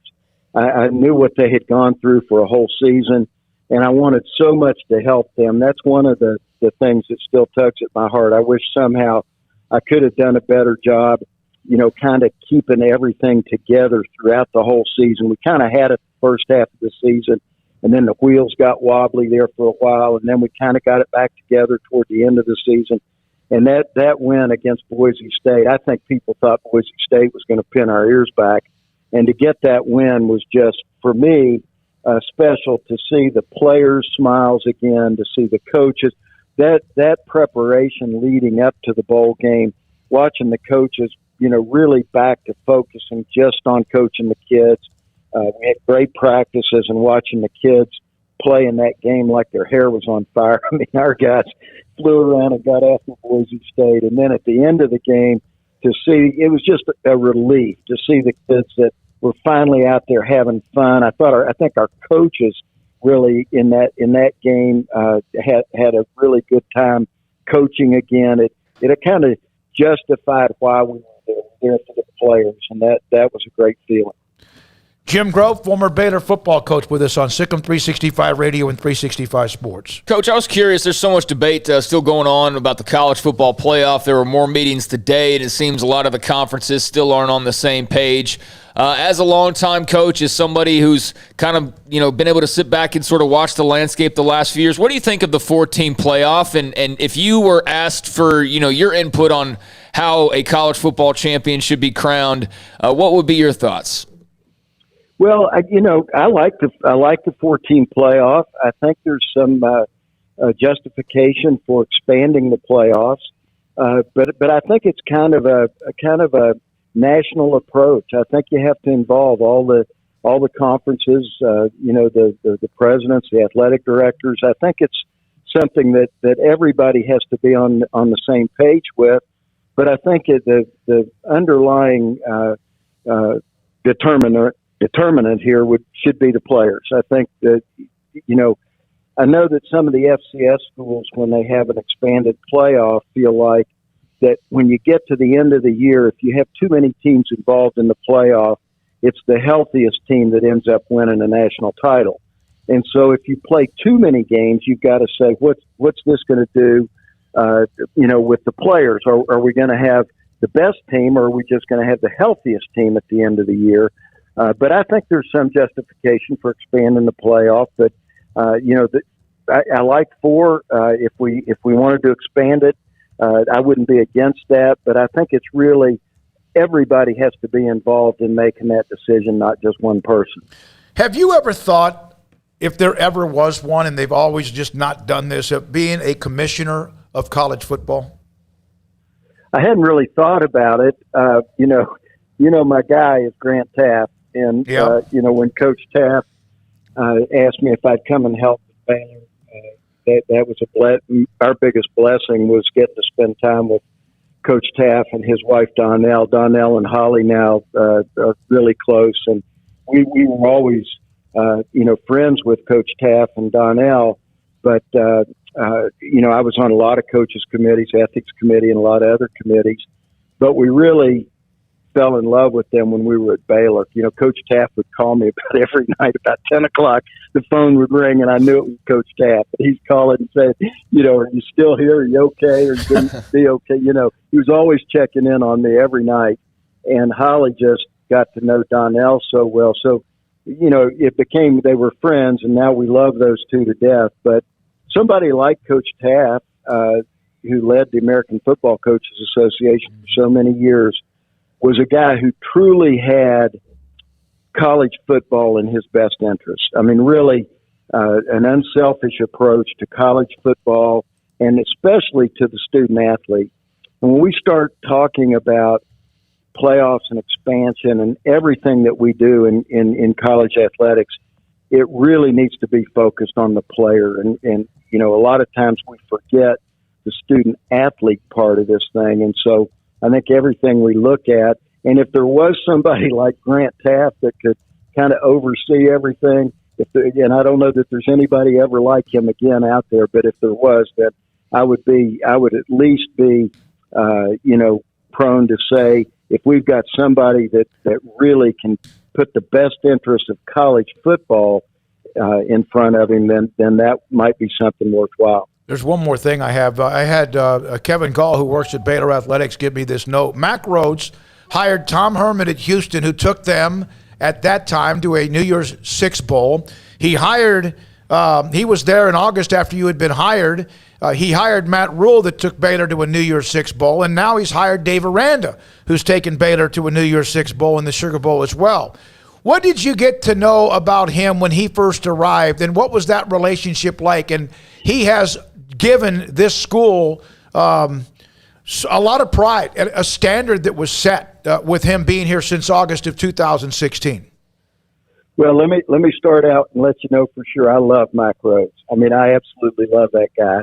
And when he came in, we kind of fought that fight together. We were pretty much in lockstep, with trying to make Baylor the best Baylor could be during a tough time. And I will tell you this, one of my biggest disappointments in my coaching career was not being able to stay at Baylor with the wonderful people at Baylor, with those kids, and with Mack Rhodes. That's one thing in my career. If I could go back and have the opportunity to be a football coach for Mack Rhodes and be at Baylor University, that would be the highlight of my career. The problem was I butted heads so much with the press and supported Baylor at every turn. And, there was a lot of negativity toward Baylor at that time. And all I found at Baylor were wonderful people, from the administration through the coaches and the kids. It was just Holly and I just had a wonderful, wonderful experience at Baylor. And while I didn't feel like I could stay, I feel like they needed somebody new to come in that I told Matt Rule, I took all the bullets for you, dude. all you got to do is come in and coach. But I think Mack Rhodes if there's a better athletic director in the whole country, I can't imagine who it would be. I'm going to say this, Jim, and I don't know if I've told you this before, but at Big 12 Media Days in July, when you did take over, how you were grilled and the questions that you were asked and some of the things that were written about some of the things that you meant from the heart was one of the most despicable displays of anything I've ever seen in media. Because it was almost as if you were the one that they took their anger out on because of whatever the story was at the time. Well, and that was okay. I mean, when I got to Baylor, if there's anybody in the world that I love better than Grant Taft, and Donnell too, but Grant from a football standpoint, there's nobody I love better than Grant Taft. And when he asked me to come and help Baylor, if Baylor was Grant Taft's school, I knew it had to be great. And when I came in, honestly, Smokey, I found nobody there that I felt like would have done the things that everybody was accusing Baylor of. And they wanted to throw a blanket over the whole university. They wanted to say everybody at Baylor's bad. And, we had some kids that didn't do the right thing, and we had some people that didn't really deal with it in the right way. But I will tell you that we found Baylor to just be a wonderful, wonderful place, and everywhere we turned. And so when they started attacking Baylor, I wasn't putting up with it, because I was seeing it from the inside. They were seeing it from the outside. And the other thing you got to remember, a lot of the people that were attacking Baylor was in their self-interest, because it was it was the hometown paper of a rival. And the rivals wanted to bring Baylor down because Baylor had been so successful on the field they wanted to do everything they could to bring Baylor down. And the press wanted to throw a blanket over Baylor. And I tried to, let everybody know. Some of my best friends are writers and sports writers and sports broadcasters. Some of my very best friends are. So it would be no different if I said, okay, let's throw a blanket over the press. Let's say the press is dishonest and the press is self-serving, and that would not be fair. But for them to want to throw a blanket over Baylor, I wasn't putting up with it. Yeah, and those in the press, a lot of us were so sensitive we would turn into a fetal position if that was turned around and thrown like a boomerang. All right, we took you off the golf course. Did you play this morning instead? I thought this would be a great day for you and I to talk because it's raining today. There we go. Hey, Jim. So what you're telling us, Coach, is the next time we want to have you on, we just need to check the weather in Georgia for that week. Yeah. Then the rainy day, we can grab you. You know better. It's always great to talk with you guys. It's fantastic. I miss my time at Baylor. Holly does too. I really and truly, we feel like in our heart that our time at Baylor with those kids and those coaches and what we were able to accomplish by the end of the year, we feel as good about that as anything we've been a part of in coaching, and just have a love, a true love for Baylor University. On the chat room, Jim, and thanks for your time. Jim Grove, former Baylor coach. The number of things. Jim Grove is always a friend of Marshall. Jim Grove, born in Huntington. I love that man. Jim Grove saved Baylor football. Bingo Jim with the truth bomb. I mean, people love you, too, for what you did in the time you were here. Thank you so much for your time, as always, and we appreciate it. Blessed to have you as a friend, big boy. Y'all be good. That's Jim Grove, former Wake Forest and Baylor football coach, who came in during all hell breaking loose in the year of 2016. When we come back, the 4:30 hour, we're coming up to 5 o'clock. Jason Kersey covers Oklahoma with all the coaching changes they've had with the new staff with Brent Venables. He'll get into that with us, and plus what it's been like for the last couple of 2 or 3 days. But now, again, back to you, 254-339-1122. That's also the text and phone number. This is Sikkim 365 Radio.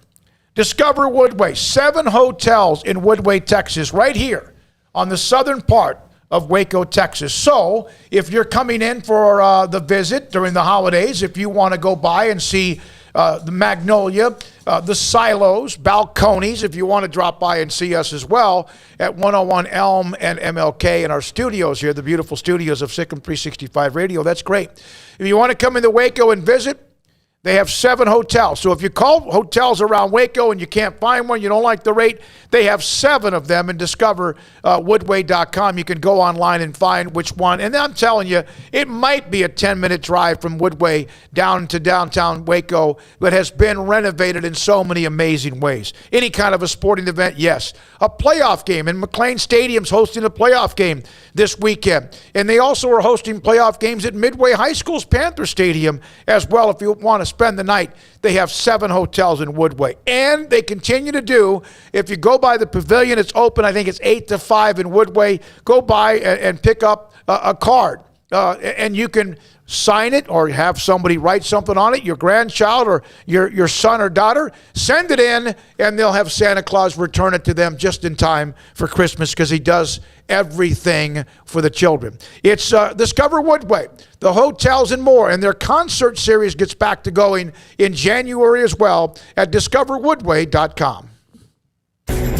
Payments for qualified buyers at 2.9% with $5,000 down cash for trade. TTL Extra, see deal for details. Get the quality pre-owned car you need now at a price you can afford at Richard Car. Find great deals like a 7-passenger 2016 GMC Acadia for $225 a month, a 2019 Ford F-150 for $438 a month. Plus, get top dollar for your trade now. Richard Car. Pre-owned vehicles go through a 172-point inspection, and our aggressive lenders say yes when others say no. Find your next car or truck at Richard Car today. At Richard Car, we give you more.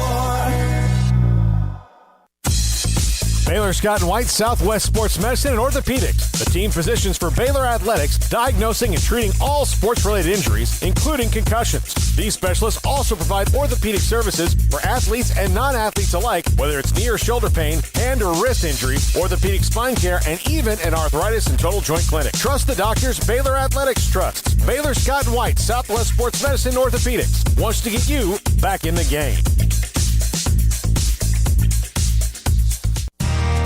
How did Edward Jones become one of the biggest financial service companies in the world? By not acting that way. Financial strategies, one-on-one advice, it's a big difference, and that's why Brad Wilson, your Edward Jones financial advisor, makes sense of investing. Experience the difference for yourself. Brad Wilson, 250 Sharon Drive in Woodway, 254-776-4337. Edward Jones, member SIPC. Hey, this is Bryce Petty, former starting quarterback and two-time Big 12 champion, and I know firsthand the importance of being in top shape both on and off the field. So listen up, men. If you're feeling beat down day in and day out and looking for that high-performance edge that separates the men from the boys, then look no further than the Petty Clinic Low T in Waco. Petty Clinic is a comprehensive men's healthcare clinic with an atmosphere catering to men. Board-certified Dr. Kent Petty has a special interest in offering the highest quality medical care to men of all ages. Some of the services offered include screening and treatment for low testosterone or thyroid, infertility, high blood pressure, diabetes, high cholesterol, sleep apnea, while offering comprehensive wellness exams and complete men's health lab panels. High performance men, remember, it's not just a Petty thing. This is Bryce Petty, encouraging you to reach out and Google search Petty Clinic Low T or go to pettycliniclowt.com and get your complimentary lab screening today. Masters of barbecue, kings of crazy good food, and the perfect sanctuary for sports, beer, and barbecue is Coach's XXX Smoke on Austin Avenue in downtown Waco and also on Highway 84 in McGregor. A menu filled with choices like a great offensive playbook, including 3 meat combos with sides, burgers, and sandwiches, wings, loaded giant spuds, and salads, crazy wings, chicken poppers, big boy fries, and smoking quesadillas, just some of their amazing appetizers. There's Coach Big Ol' Draft Beer, or order Zach's Spicy Bloody Mary or Coach's margaritas and mimosas while watching your favorite team play. Great pecan smoked barbecue, fun atmosphere with attention to detail, including a catering menu, and we'll quote your price to fit your budget. Coach's XXX Smoke on Austin Avenue in downtown Waco, and walking distance to the great places to shop and enjoy, and also the original location on Highway 84 in McGregor. Great food, great price, great fun. Eat where the locals eat.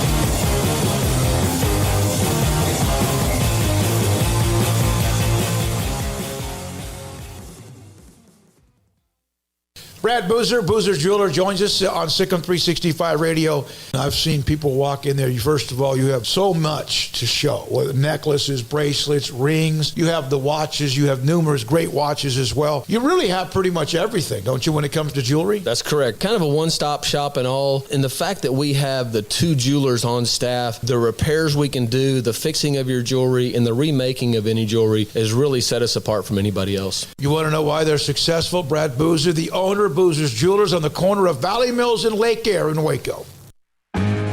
Welcome back to Sikkim 365 Radio. Are you a Sikkim 365 super fan?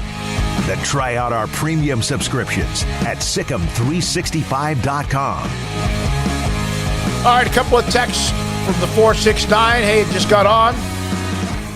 Any new news about the Big 12 expanding again this offseason? Not anytime soon. As far as the expansion would be after the Chapter 1, which we've discussed.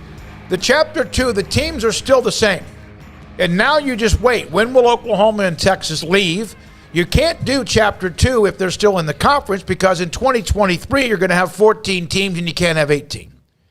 And so that's something, waiting for that to happen as they all behind the scenes try to work that out of when they will leave and how much they will pay and how much the Big 12 is going to want and get. But yeah, it's still on the radar, and Bob Bowlesby didn't say or confirm that when we asked him about it on Saturday when he joined us, but that is still absolutely a part of the radar and the Big 12. We didn't say or confirm anything, but he didn't not say they weren't going to expand. Yeah. He said that, they're still looking, and that's really all he could say. I mean, he can't come out like we have and say, yeah, we're looking at USF and, who else is it at this point? SMU. Boise State. And Memphis. Okay, yeah, I just keep forgetting.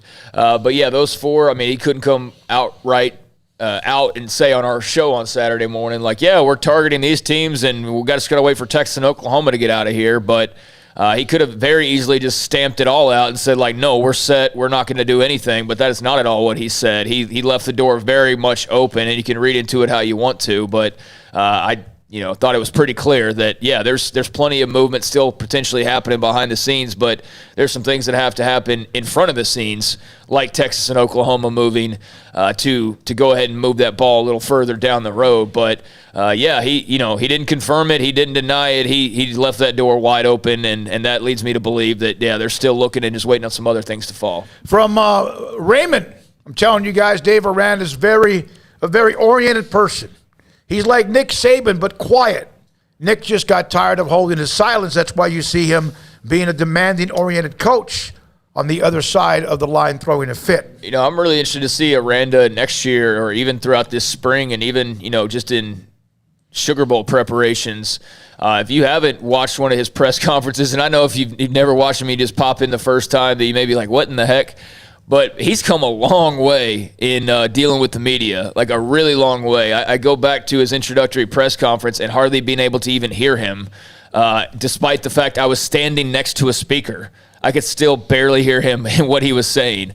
And now he gets up there and, he's got jokes and he's not going to be a one-man show by any means. He doesn't like that spotlight, but he's really opened up a lot, I think, and it's made for some good listening. And he's one of those guys that you kind of have to listen to twice to fully grasp what he's getting at. If you listen just on the surface the first time, you can pick up some things, but I've found that when I go back and listen a second time, I'm like, oh my gosh, how did I not hear that the first time? Or, oh wow, that's what that meant. And yeah, he's never going to be the press conference winner. He's never going to be Lane Kiffin or someone like that, but he's really good at what he is. Very good. At what he is. From Beer Smoker 44. Any chance you could get Blake Anderson back on the show again? They had a great run, conference title. I've reached out to Utah State.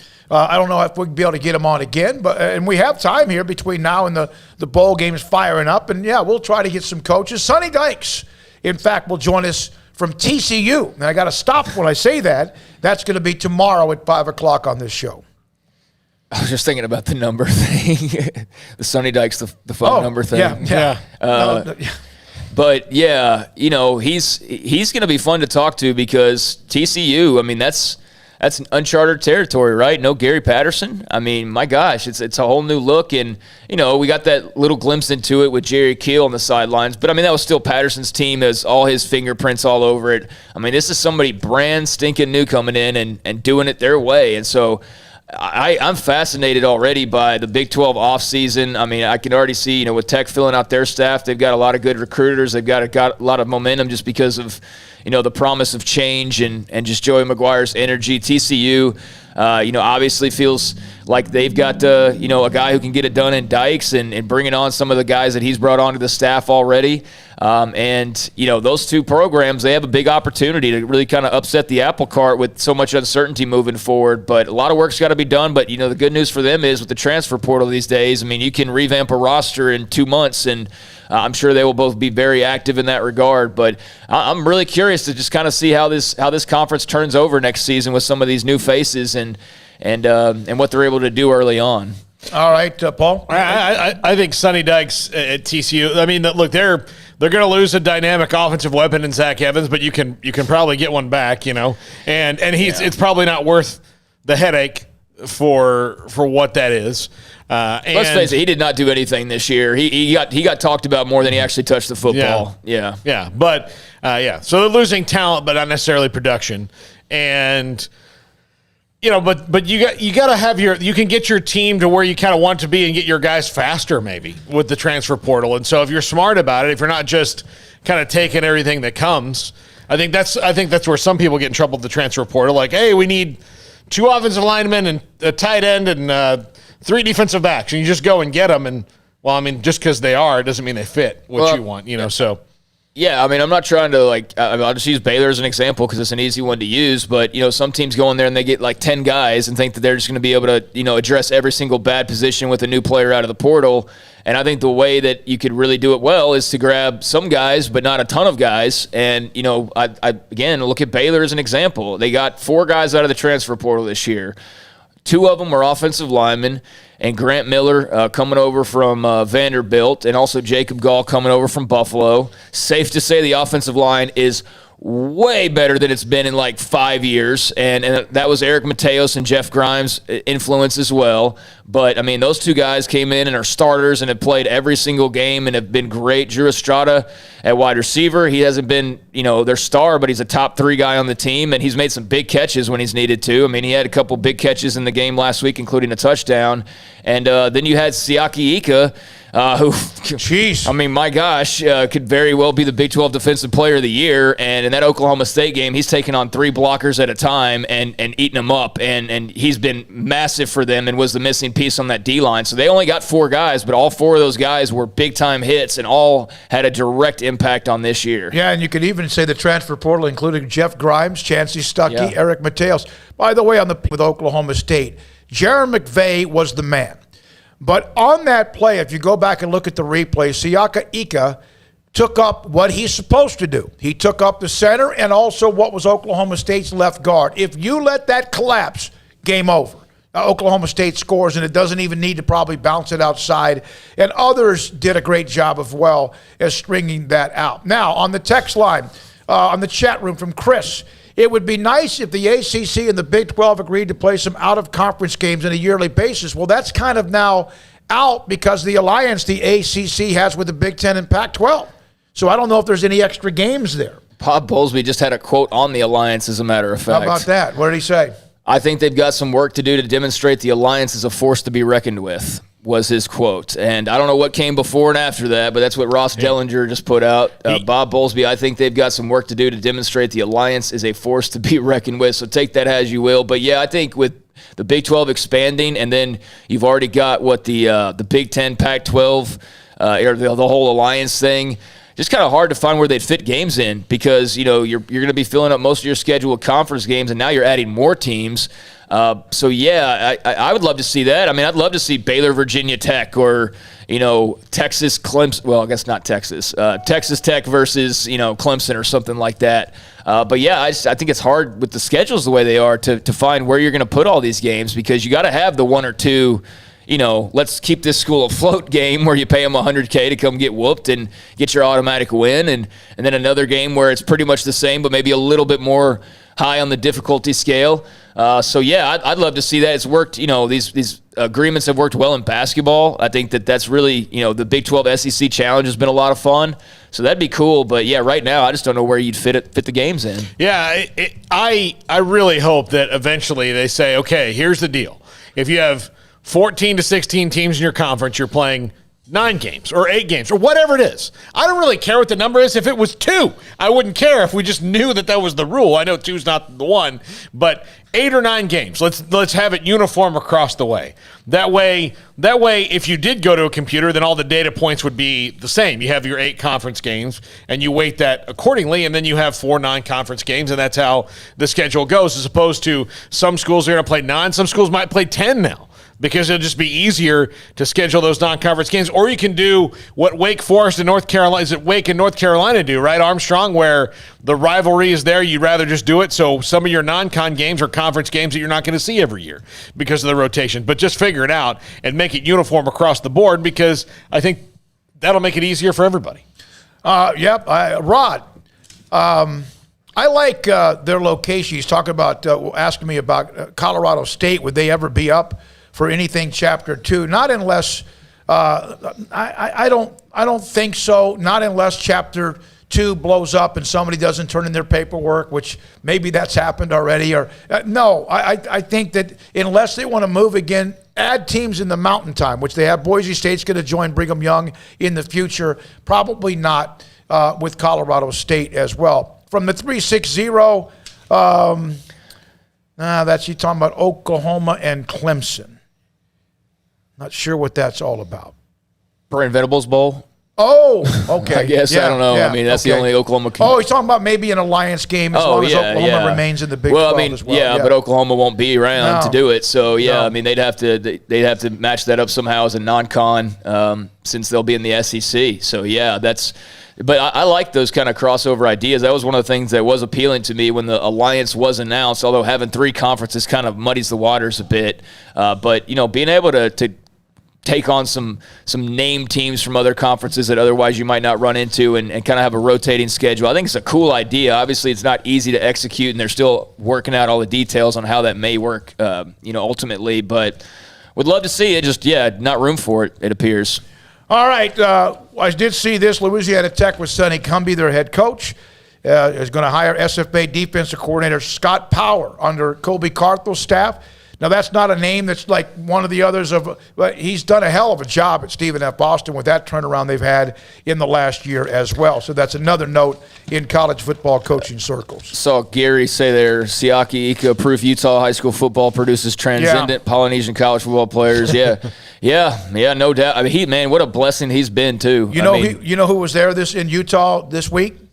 Eric Mateos. Yeah, I bet. Molly, the big kid from Utah, he was there visiting, he and his family. And that family, the mother of that family, they love Eric Mateos Baylor football as well. Yeah, they've obviously gone to their roots. I mean, with Mateos having spent time out there, good to go take advantage of that. He's been committed for a while now, and I think having Siaki on this team, that does open the doors for them to, pursue other guys that otherwise they may not pursue. And I see the influence that he has on, younger, Tongan players or Polynesian players, and the amount of back and forth he has with guys who are like in college right now or in the pros or up and comers. And so I think, between him and the Mateos connections and the BYU connections and now Maye coming in, that's a lane that, hadn't really been traveled down very much probably, but definitely one that has paid off so far for Baylor. Absolutely. Siaki's been a godsend for this football team. And a personality. That's what I mean, not just on the football field. They had to deal with a little bit of him, and David Randa kept saying that he has to mature, has to grow up, and they finally got him to the point that he played so well, got in shape, and he was dominant. All right. When we come back, more in this 4 o'clock hour. 5 o'clock hour includes Jason Kersey, covers Oklahoma for TheAthletic.com, John Machota of TheAthletic.com, and the Cowboys, who have a game with Washington coming up this weekend. Sikkim 365 Radio and 365 Sports. Alan Samuels, Dodge, Chrysler, Jeep, Ram, Fiat. Here are some of what they have coming up now as they try to finish strong the year of 2021. 2021 Ram brand just received first place in that prestigious J.D. Power's initial quality. Hey, that's going to be there. They had that 2 or 3 months ago, and why not? They have it. They should promote it, and that's really impressive. The big finish sales event going on right now, the new 2022 Ram 1500 Lone Star Quad Cab, values of $6,750. $6,750 or 2.9% for 72 months plus $2,000 in bonus cash. Also, first responders get an extra $500 in bonus cash as well. And then there's the 2021 Jeep Grand Cherokee L. That's the one that I drove around last week for 2 to 3 or 4 days thanks to Ted Teague and the great staff. Wow, what a car. It's got so many things. It's taken me more than 2 or 3 days to understand all of the technology because the technology in that car, the Jeep Grand Cherokee L, is phenomenal. What a ride. And, of course, luxurious, elegant third-row seating, prestigious Jeep heritage. First responders get an extra $500 to 2021 Jeep Grand Cherokee Laredo or limited. Total values of $2,400 or 0% for 72 months. Alan Samuels, Dodge, Chrysler, Jeep, Ram, Fiat, Loop 340 east of 84 in Waco. Y'all listen up. Let me tell you something about group meals from Rudy's Barbecue. It's got all you need for all the folks you gotta feed, smoked meat, sides, and more. There's everything down to the tablecloth, just like the one that you see at the store. At a bridal shower, it's better than flowers. In a long business meeting, it'll pass the hours. It'll feed all the cousins at a family function. It's better than potluck at a church luncheon. Next time you need to feed 10 or more, call and order a Rudy's group meal. Next in line.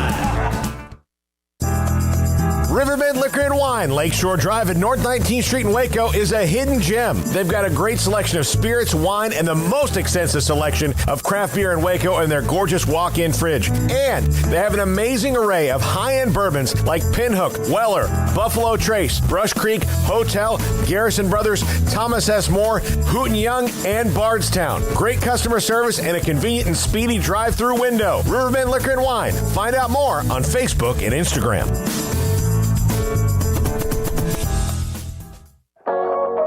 Waco Regional Tennis and Fitness continues to add more weapons to your getting or staying in shape arsenal with 8 brand new treadmills ready for you to run or walk a mile or 2 or 10. And with the explosion of interest in pickleball with instructors Joe Rosa and Jody Thurman with more courts available. Waco Regional Tennis and Fitness with large flat screens stretched across the weight room with Wi-Fi available, their own app to enjoy news, business, weather, or sports. Everywhere you look, there's energy, passion, and commitment. New touchless water fountains outside of each locker room, and all the locker rooms with showers, sauna, and whirlpool. Upgraded PA system throughout the world-class tennis courts with a youth academy led by pro Britt Coleman. Fitness and tennis merchandise available and a tanning bed. I promise you'll look and feel better. You just need to walk through the front door. Waco Regional Tennis and Fitness with personal trainers Christy London and Randall Corley. 40-plus group exercise classes, including twice-a-week boot camp. It's time to react today, not tomorrow. Waco Regional Tennis and Fitness on Lake Shore Drive in Waco.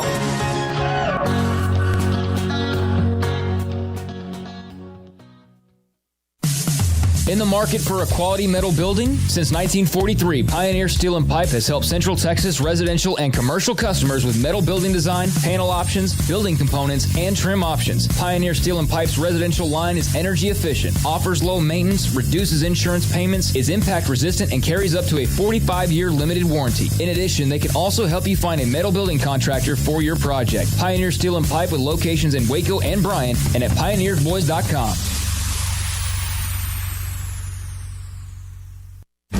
Shorty's Pizza Shack at 12th and Bagby is a homegrown, family-owned and operated must-visit pizza place in Waco. Fantastic pizza by the slice or get the whole pie to share. Great happy hour specials every single day, and it's not just pizza. Great wings. You have to try the Sikkim sauce, chili cheese fries, pizza pillows, and more. Dine in for a great hangout or carry-out. Order online at shortyspizzashack.com or do yourself a favor and bring your crew to the restaurant at 12th and Bagby. Shorty's Pizza Shack. Tell them Paul sent you by.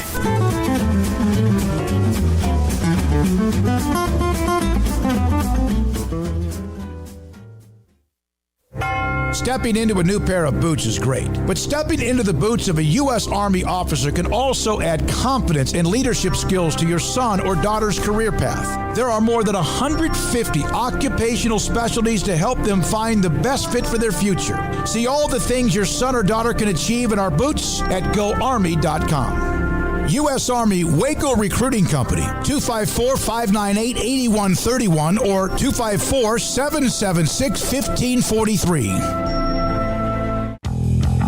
This is Sikkim 365 Radio. Text us at 254-339-1122. The Sikkim 365 Radio text line is sponsored by Riverbend Liquor and Wine, with the most extensive variety of craft beer in Waco. A hidden gem on Lakeshore Drive and 19th Street. All right, so I think this was yesterday. I responded to it. I usually don't. I'm bad about responding to some tweets, and some of you know that, or even the chat room. But I saw this tweet from Kirk Herbstreit, whose alma mater, Ohio State, of course, is phenomenal, and they have been. But he had a quote about this when it comes to the college football playoffs. Down at the bottom, you can read it. After 7 years of bitching and complaining from a vocal minority that the college football system is rigged and the small guy will never get a chance, haven't heard much from you the last couple of days. Everything okay? What's the next conspiracy theory? Can't wait, because that one is history. Before you read mine on the top, which you might have, I couldn't resist. It took the perfect storm that Cincinnati had Notre Dame on their schedule and won. Even then, there was doubt entering the weekend of what would have happened at Oklahoma State beating Baylor. Or happened, something else went on this past weekend. So my response was this, because I couldn't resist.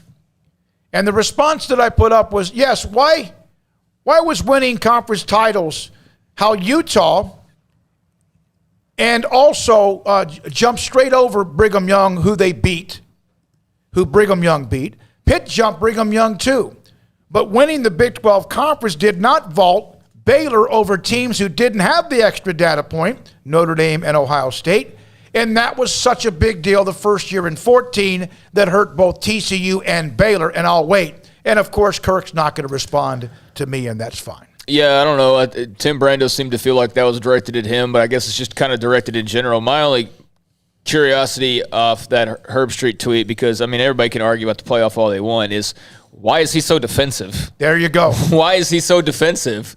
Like, did everybody just point at him and go, dude, you're ruining the playoff, or this is all your – I mean, why is he so defensive of the way that it is? And, dude, 7 years, you act like that's like a week. 7 freaking years, dude. People go to high school and nearly graduate college in that time frame. So don't act like it's been like some short journey that, like, it just wipes out, all the hundreds of instances of them basically, rigging this thing around that they wanted it. So, yeah, it's really passive-aggressive, defensive response from him that I find odd. If he is trying to make it seem like he's not a shill for the establishment, that's not the way to do it. No. Like, I don't know, where's the conspiracy theory now because we did it one time? Well, I mean, again, they had to get backed completely into a corner. Mm-hmm. Cincinnati had to essentially just like 2 guns on him and go, all right, mofos, what do you say now? And they're like, yeah, I guess you're in. Yeah. So we've had mofos and Jabron mentioned on this show this week in back-to-back days, which makes my week right there. Yeah, I also wanted to mention, I mean, that's a weird response from him. I know, hey, a lot of people are like, yeah, tell him Kirk and all that, but like, why is he so defensive? That's what I would just want to know. Meanwhile, I touched on this a little bit in Off the Radar yesterday, but, everybody's meeting right now over the playoff and everything like that. And Ross Dellinger did have a couple of comments. Bob Bowlesby said that the NCAA Football Oversight Committee, and I think I kind of mentioned this yesterday, has discussed eliminating or moving back to January the early signing period, which is coming up next week. Next Wednesday will be signing day number 1, and then we'll do this all again in February. But there is at least the discussions going on to perhaps eliminate it or move it to January. Now, doing 2 signing days in 1 month doesn't make a whole lot of sense to me. That's kind of strange. Like, it just seems to make more sense to just eliminate it or leave an open window for – I don't know. I don't know how you do it, but I am all on board with the moving back or the elimination of this early signing day. I think it's had the exact opposite effect that they were hoping for, honestly. I would almost rather see them eliminate the February one and move it to January. Okay, yeah. Because, like, the February one, like, I mean, it's already after the the coaching cycle is not going to get, like, if they moved it back and eliminated the other one, the coaching cycle is still not going to get that improved by the fact that it's now in February, I would think. I would think that or they're not going to be happy with either, Well, Matt Rule took the Carolina Panthers job, a few days after the Sugar Bowl. So that was like the first week of January. So you're still having coaches move at that point. That Dave Aranda took the job, late January, right? Now, he wasn't a sitting head coach, but there was still movement going on. Then he had to go and hire staff, so that was all going on through January. So, I mean, that December signing day did them no favors, or any coach really who if you're making moves after the fact. So, the December signing day, I mean, it's been fine for what it is, but I do feel like it has, and I'd love to hear if people agree or disagree, but I don't feel like it's been that big of a deal. And if anything, it's kind of actually, for me at least, as somebody who followed recruiting since like 2000, when I was just a teenager, I've followed it a long time, and I've never been less interested in it, quite honestly with you, because I think part of it is the split signing days and the transfers and all that. The 2 or 3 biggest days for me, other than sporting events, was the NCAA tournament bracket being released. Even though the other one in Texas was every other February when schools' enrollments are announced and what classifications they'll compete in, and then the districts they're in. And today, by the way, the UIL released the numbers of who will be 6A, 5A, all the way down. And Midway is very much affected because Killeen ISD now has just 1 6A school. They used to have 4. Belton, both Lake and Belton High are going to be out of 6A. Lake Belton's never been 6A.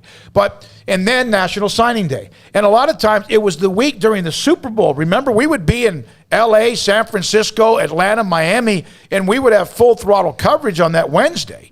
And it was great because it kind of gave us something else to discuss other than the Super Bowl, which is where we were there to cover. I don't know what I wanted to do. I'll tell you, in my professional career, I've never once thought that National Signing Day is great. I feel the way about National Signing Day the way I do about Halloween. I hate it. I think it's silly. I think it's overhyped. And it's probably because of it's where my fandom is seeped in to my professionalism in that I watched the school I like get 10 top 5 classes in a row and go 6 and 6 and 6 and 6 and 6 and 6 until they had to let a legend go. So at that point I was like, well, how about national, let's recap signing day 3 years later. Alabama in the playoff, Georgia's in the playoff, and Michigan's in the playoffs. They all usually do pretty well. Yeah.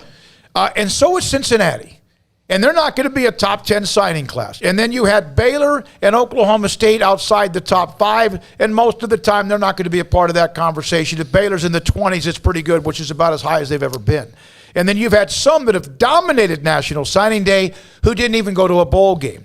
It is still important, and I understand why college fans are excited about it, but it's not what it was or used to be to me. I still like National Signing Day. For me, I just think that having 2 of them has watered it down because you get the bulk of it in that first one, and then really there's only a few select programs that are in the mix for like big guys the rest of the way. Others go and fill out the rest of their classes, but like that second signing day after we announce like 20 guys this time next week, maybe there's 2 or 3 that pop up that second signing day, so it's kind of just like, I don't know, there's not as much fanfare for it. Now, I know for Bama and LSU and Texas and Oklahoma and all those schools that are in on 5 stars, like that second signing day is still, for a lot of those bigger players, like that day, because, their recruitments have been so heavy. But I think pushing it back is a good idea, or at least converging it into one signing day again. I don't like it the way that it is right now. I'll say that. I don't like it, so I'm all for it being tweaked. And I think the last thing I'll say about signing day, I still like it. I love to see actually guys becoming official because you can actually talk about them and start to say, like, okay, here's what you actually have, not what's on the line. You've reeled them in. And so I do enjoy that. And I enjoy the surprises that pop up on occasion. But all the fanfare and the guys who have taken it to, like, the largest extent of, like, these parties basically to announce, and then, fooled you, I lied to this team so I can play surprise. Like I don't like all that nefarious stuff that goes on with it. That's really dissuaded me a lot from diving more and liking it a lot more. A team that has to do some work when it comes to National Signing Day, whatever, 1 or 2, is Oklahoma. They have Brent Venables. They're now putting the staff together. Jason Kersey, theathletic.com, who probably didn't sleep for about a week trying to chase down who was going to be the next head coach, and it's a former Oklahoma defensive coordinator, Jason Kersey, on OU next on Sikkim 365 Radio and 365 Sports. Riverbend Liquor and Wine, Lakeshore Drive at North 19th Street here in Waco. Look, it's I've got a craft beer exchange to go to on Saturday, and to go get that craft beer, I'm going to go to Riverbend Liquor and Wine. That's where I'm going to go. I'm going to walk in that big walk-in fridge. I'm going to get a nice, probably a holiday brew since it's a holiday time. Maybe a winter brew. I don't know. Maybe something Christmas-themed. I'm not sure, but I know that I'll find what I'm looking for at Riverbend Liquor and Wine. They have a great selection of everything, whether it's bourbon, whether it's craft beer, whether it's wine. All that stuff is there, and the customer service is second to none. Their drive-thru window also very speedy. Riverbend Liquor and Wine. Find out more on Facebook and Instagram. Baylor University is where lights shine bright. So, let there be light. Let there be roommates and teammates, scholarship and championships. Let there be fresh starts and new traditions, fast friendships and lasting impacts. Let there be laughter. Let there be joy. Let there be light. Baylor University, where lights shine bright. Born in Waco, Brotherwell Brewing exists to serve the Central Texas community with locally crafted beer of the highest quality. They want to bring Central Texas closer to the brewing experience so everyone can enjoy well-made beer as much as they do. For 2.5 years, they've been bringing high-quality beer to Central Texas at their location on Bridge Street in East Waco. Brotherwell Brewing believes in community and bringing people together to enjoy products made in their community. So for your game day, whether it's a tailgate or at home, stop by Brotherwell Brewing for high-quality craft beer made right here in Central Texas, 400 East Bridge Street, and check them out online at brotherwell.com. At Ideal MRI, we feel blessed to be a part of the Waco community. We're a small family business right here in Central Texas, and our goal is to bring down the cost of healthcare while maintaining high quality. At times like this, the cost of healthcare has never been more important, and unfortunately, significant illnesses and injuries still occur. That's why Ideal MRI is open and here to serve you through the difficult time. We offer premium MRIs just like a hospital with state-of-the-art technology and specialists, but you'll pay less.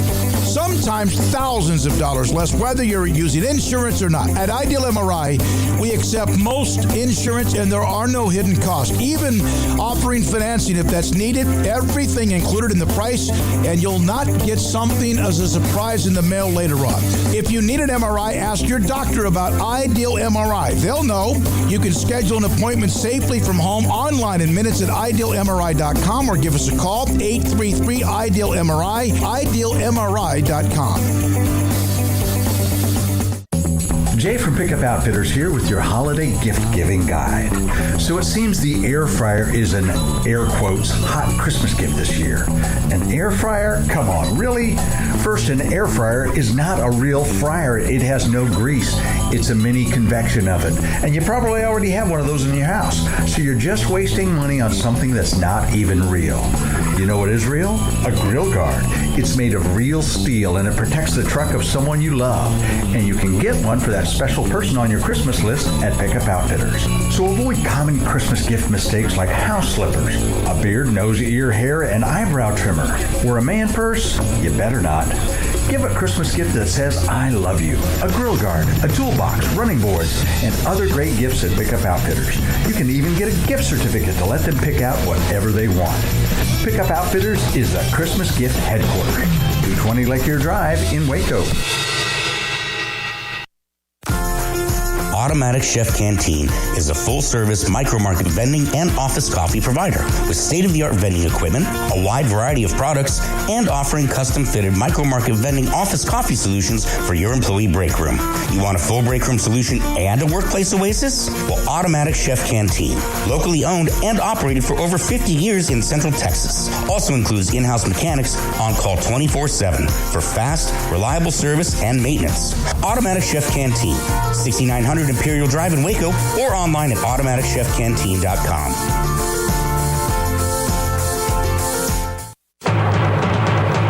The Big Finish sales event is going on now at Allen Samuels. The new 2022 Ram 1500 Lone Star Quad Cab has values up to $6,750 or 2.9% for 72 months, plus $2,000 bonus cash. First responders get an extra $500. Ram, the winner of the prestigious J.D. Power's Initial Quality. The Big Finish sales event is now at Allen Samuels, 201 West Loop 340 in Waco. Come by. Let's be friends. See dealer for details. All offers have credit requirements.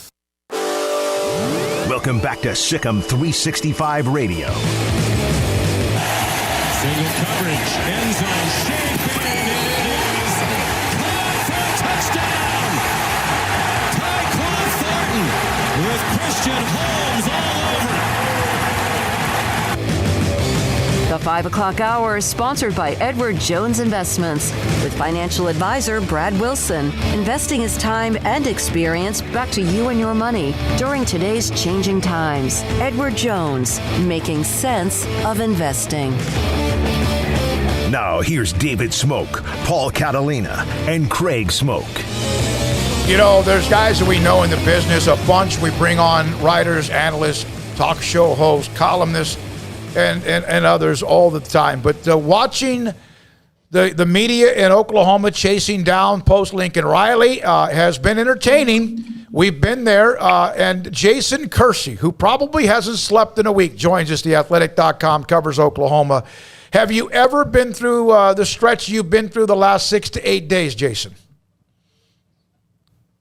No, definitely not. You know, covering Oklahoma, you sort of expect that it's going to be one, because it has been one of the most stable programs in college football for many years. Bob Stoops, even when Bob Stoops stepped down, he very seamlessly handed things over to Lincoln Riley and kept the staff intact. There's been very few of these sorts of searches, actually none of these sorts of searches since the late 90s, and I have not been on the OU beat since the late 90s. So it's been a little bit of an adjustment for me, but it's been stressful, but it's also been kind of fun at times. So Jeff Lebby and that addition to his staff, I saw where Matt Corral actually retweeted Chris Lowe on getting Jeff Lebby. They got the best one in the game. How important was that to nail the offensive coordinator position with Lebby?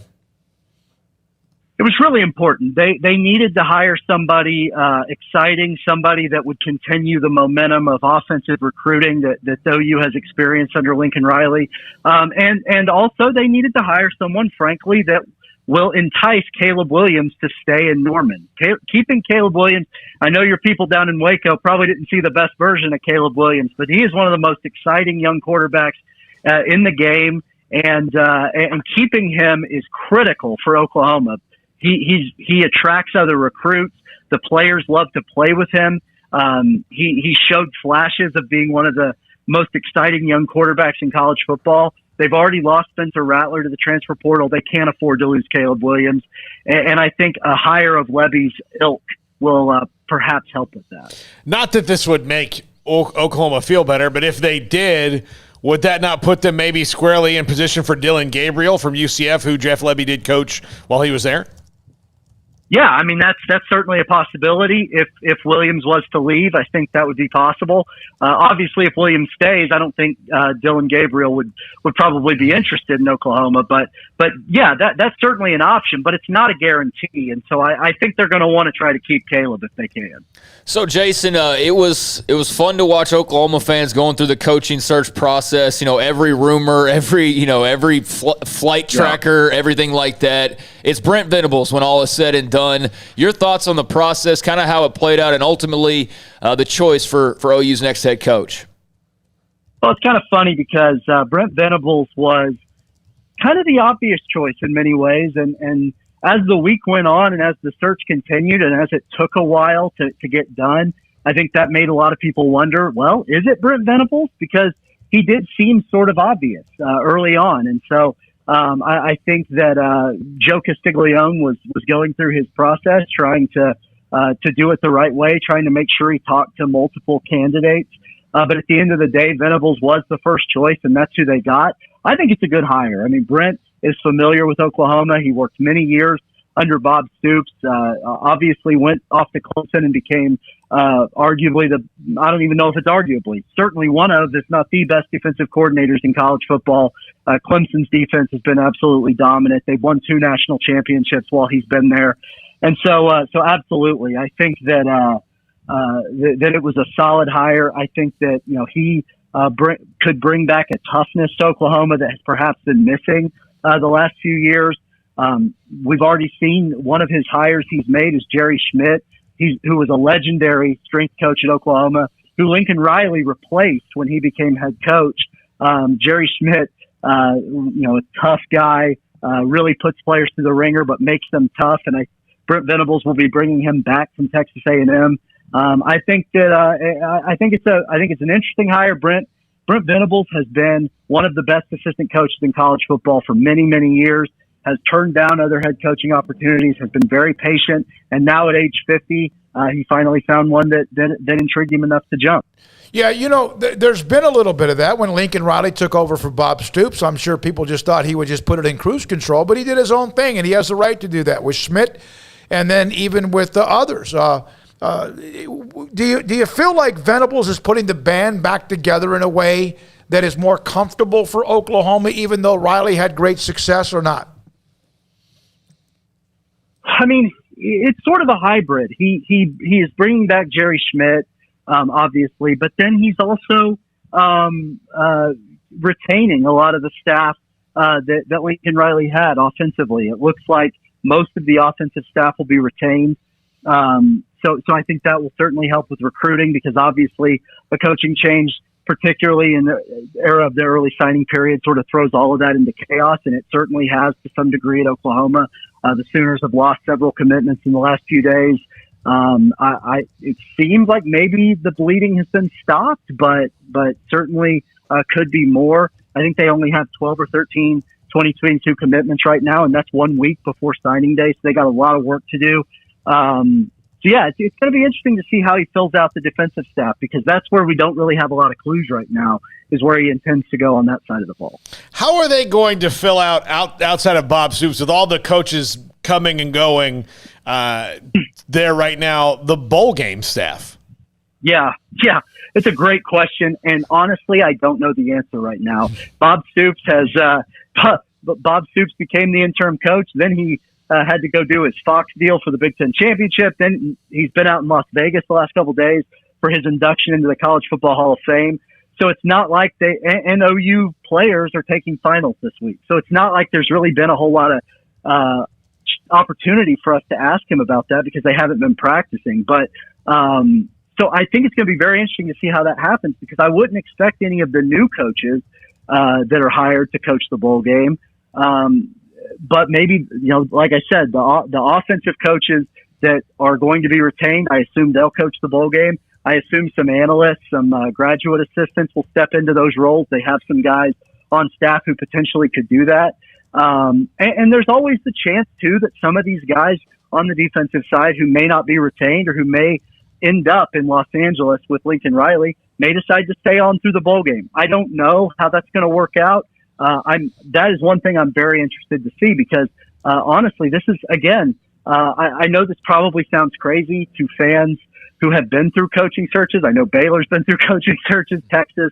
A lot of your listeners are probably think that I sound ridiculous right now talking about this, but honestly, I don't know how this is going to play out, because I've just never seen it happen here before. Yeah, that's a good thing. We're like so used to it at this point that it's just like it's nothing. But I saw where Brian Asamoah announced that he is going to be skipping the bowl game, entering the draft. I know Nick Bonito had announced that, as well as Perry and Winfrey. Are those the only three at this point to make that type of an announcement? And just your thoughts on those three going through and making it official?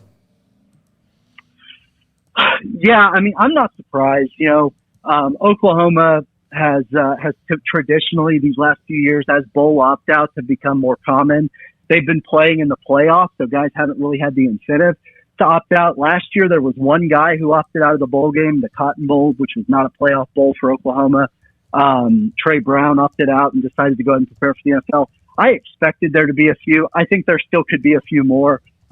These are three of OU's best defensive players: Brian Asamoah, Nick Bonito, and Perrion Winfrey.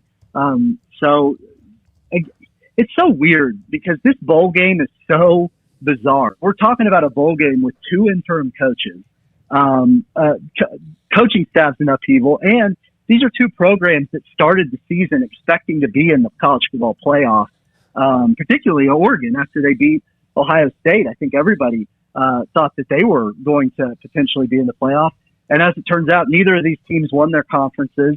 And now they're playing in this bowl game, which, no offense to the Alamo Bowl, but that's certainly not where these two teams thought they would be. Mm-hmm. They have interim coaches. They have potentially interim assistant coaches. They have a bunch of players opting out. It's going to be kind of a bizarre bowl game to cover, to be honest, guys. Yeah, Jason, there's no question. When you haven't been through something like this, and it's like, whoa, and it was such a smooth transition with Lincoln Riley from Stoops. Yeah, it's more like the 90s, I guess, for a little bit with all the, the Schnellenberger, John Blake, and then finally with Bob Stoops. So it wasn't the those are names we don't speak of around here. I'm just kidding. And John Blank is no longer with us either. But at the same time, Jason, they did not have the elite year, which is what the standard is at Oklahoma. And we saw a little bit of why. They had the close, at the end, gut-wrenching loss to Oklahoma State. And as you know, they got handled pretty easily by Baylor, just 27-13, but Baylor dominated that game in a lot of ways. And then Lincoln Riley split right after. Yeah, and they're not slipping. I don't think Oklahoma slips, but they got to get that back quickly, right? You want to make sure you don't get into some dead zone as you get closer and closer to whenever that year is they join the SEC. Absolutely, that's critical. I mean, because we still don't know when that move is going to happen. It certainly isn't going to be next year. They're still going to be in the Big 12 next year, but after that, they could potentially make that move, and they want to be at their best when they make that move, because the days of, frankly, if you're Oklahoma, the days of a 10-win season being your down year are over in the SEC. If you have a down year in the SEC, you're going 8-4, you're going 6-6. And look, the crazy thing about this season for Oklahoma, guys, if you look at their schedule, if you look at the games that they won, some of these games, they are only a handful of plays away from being 7-5. Right. And I'm not exaggerating. Oh, yeah. They almost lost at home to Tulane. They almost lost to Nebraska. They almost lost to West Virginia. They almost lost to Texas. And they played footsie with Kansas for most of that game. So, I mean, you're talking about all of a sudden losing 6 games was not completely out of the realm of possibility for this team. And I've wondered, I've actually had this conversation with some people, what would OU's record have been this year in the SEC? Probably wouldn't have been 10-2. No, definitely not. Yeah, definitely. That's a good question. Absolutely. How hard was this? You hear about the transition to the SEC, but obviously that inspired the remaining 8, and I'm not sure that's why they played better or harder. Oklahoma State's damn good, Baylor's damn good, and a couple of others as well. Did you feel like it was a grind this year after the announcement back in late July? I'm sorry, for just a second I lost you. I'm so sorry. Can you repeat that? I apologize. No, that's okay. Oklahoma State and Baylor are 2 damn good teams. Oklahoma was very good. Sure. But after the announcement in late July, did you get the sense that it was an uphill climb a little bit emotionally with what they dealt with during the year? Was it a hard climb for them? That's a really good question, and to be honest, I don't really know if I can answer it. I think that certainly road crowds were a little bit harder on them. I believe, this season has been such a blur, and the last 2 weeks have fried my brain. But I believe the Baylor fans were chanting SEC at them during that game. Pretty sure Oklahoma State fans did the same thing. And other fans. I think I remember Kansas State went during that close game. That was another game I didn't even mention. That is one of the close games they survived this year. So yeah, I think that perhaps that was part of it. But at the same think this was an Oklahoma team that was supposed to finally be the team that Lincoln Riley could win a playoff game with. Think back to July, the Big 12 media days. Lincoln Riley opens his press conference by saying, good to be in our second home here.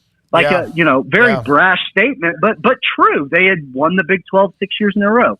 Jeremiah Hall, senior H-back and team captain, said at Big 12 media days, everything we do has to be with a national championship on our minds. This is a team that was supposed to be built. The defense was finally supposed to be good enough to compete in the playoff.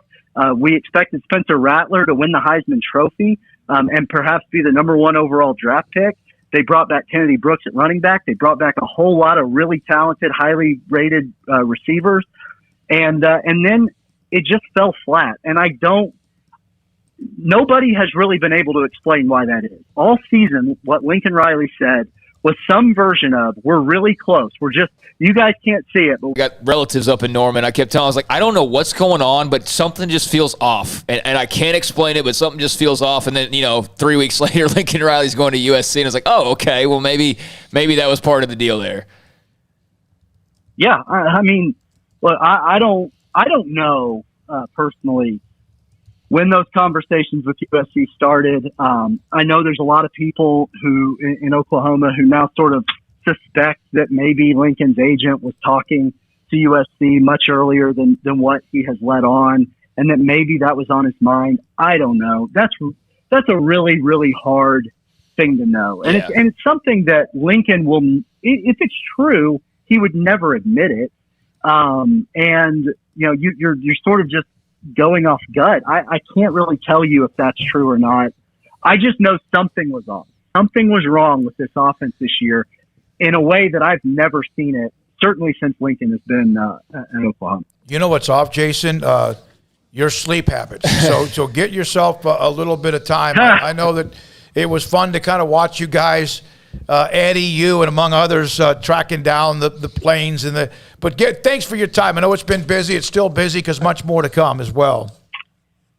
Well, Smokey, thank you for having me, and I'm sorry that I wasn't able to come on earlier in the week. It's just been a really, really busy week. I'm glad I was able to make time. No, I'm glad you did. We're glad to have you, and it's a perfect day with the Lebby news, among others as well. Thanks for your time. Jason Kersey covers Oklahoma for theathletic.com with us on a busy week in Norman. Yeah, I mean, something did feel off. It really did, and I could never quite put my finger on it either. I know some people have now just jumped to the conclusion, like, well, it had to have been Lincoln, his agent talking behind the scenes at points. And, you remember the mysterious press conference that he missed, like, randomly, like a week or two? Gary Lewis just put that on the chat room, Oh, did he? Okay, yeah. I mean, that was bizarre, and we never quite – remember, it was like a personal issue, and it never kind of went past that point, but you kind of look back now and you go – that was pretty random for him to just miss a weekly press conference and be back. I don't know. That was odd.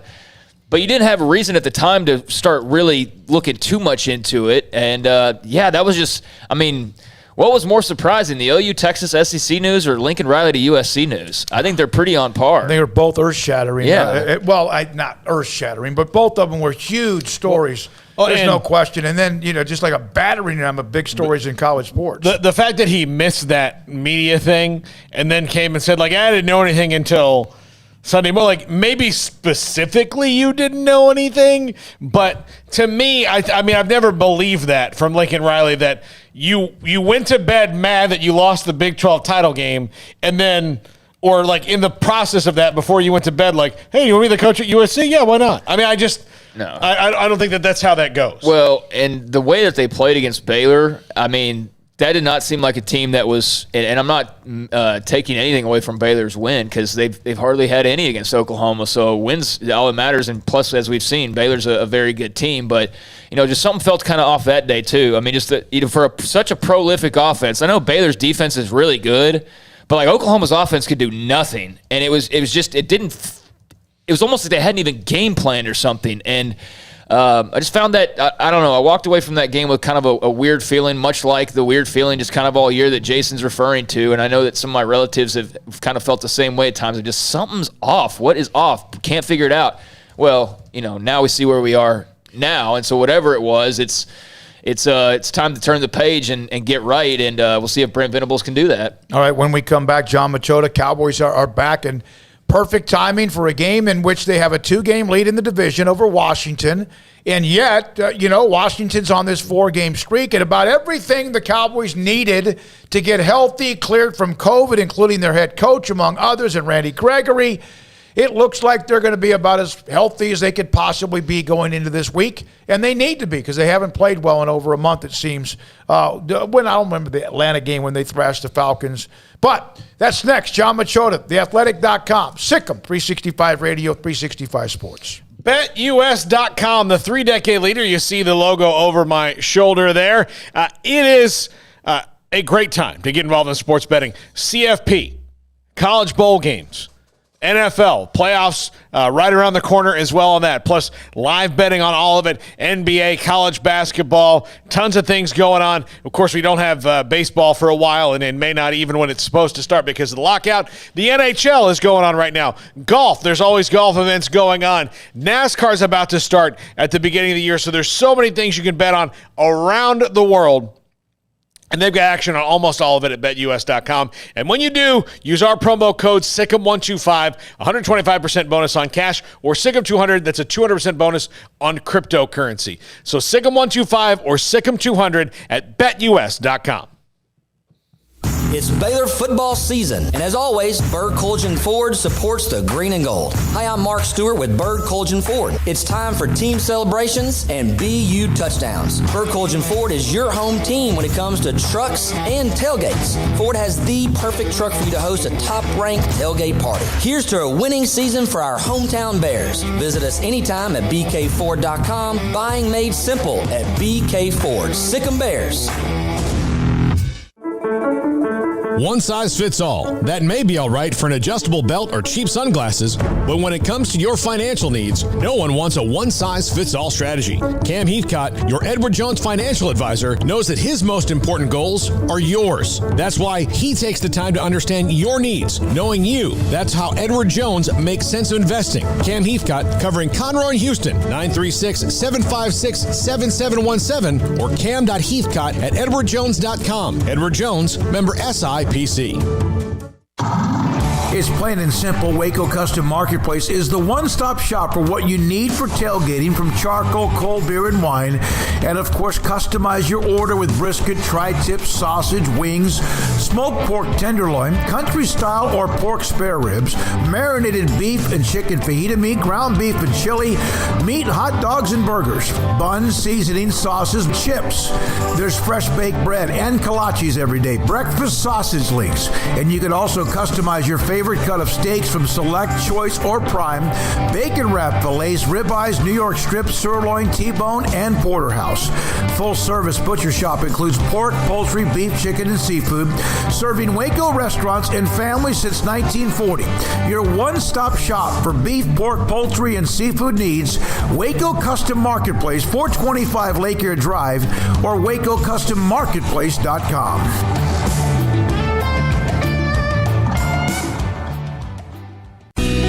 Let Camille Johnson Realtors guide you seamlessly through the process of buying your dream home or selling your current one. Commercial, farm and ranch, or residential, Camille Johnson Realtors can smoothly and successfully lead you through any transaction. With a team of 28 experienced agents who are excited about serving you, Camille Johnson Realtors services the entire greater Waco area. If you're in the market to buy or sell, contact Camille Johnson Realtors, 104 Midway Center in Woodway, or find them online at www.camillejohnson.com. Camille Johnson Realtors, elegant, charming, warm. Welcome home.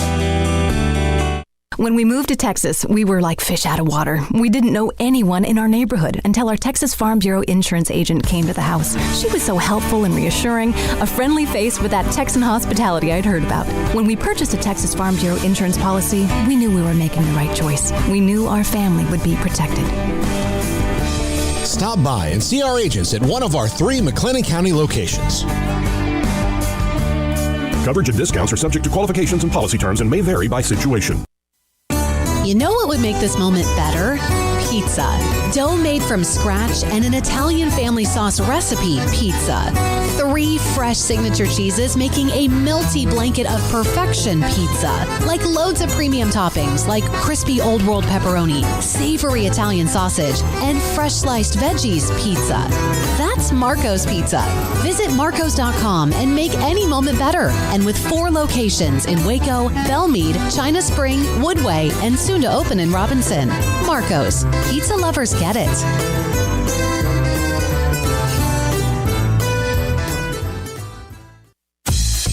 Baylor Scott and White, Southwest Sports Medicine and Orthopedics. The team physicians for Baylor Athletics, diagnosing and treating all sports-related injuries, including concussions. These specialists also provide orthopedic services for athletes and non-athletes alike, whether it's knee or shoulder pain, hand or wrist injury, orthopedic spine care, and even an arthritis and total joint clinic. Trust the doctors Baylor Athletics trusts. Baylor Scott and White, Southwest Sports Medicine and Orthopedics wants to get you back in the game. Welcome back to Sikkim 365 Radio. It's time for our weekly segment with John Machota of The Athletic. Just a sneak for Prescott, and he's in. Touchdown. Brought to you by Pioneer Steel and Pipe, where customer service is their main focus, and best in metal, steel, and pipe for large or small projects, with 2 locations in Waco and Bryan. Family owned and operated since 1943.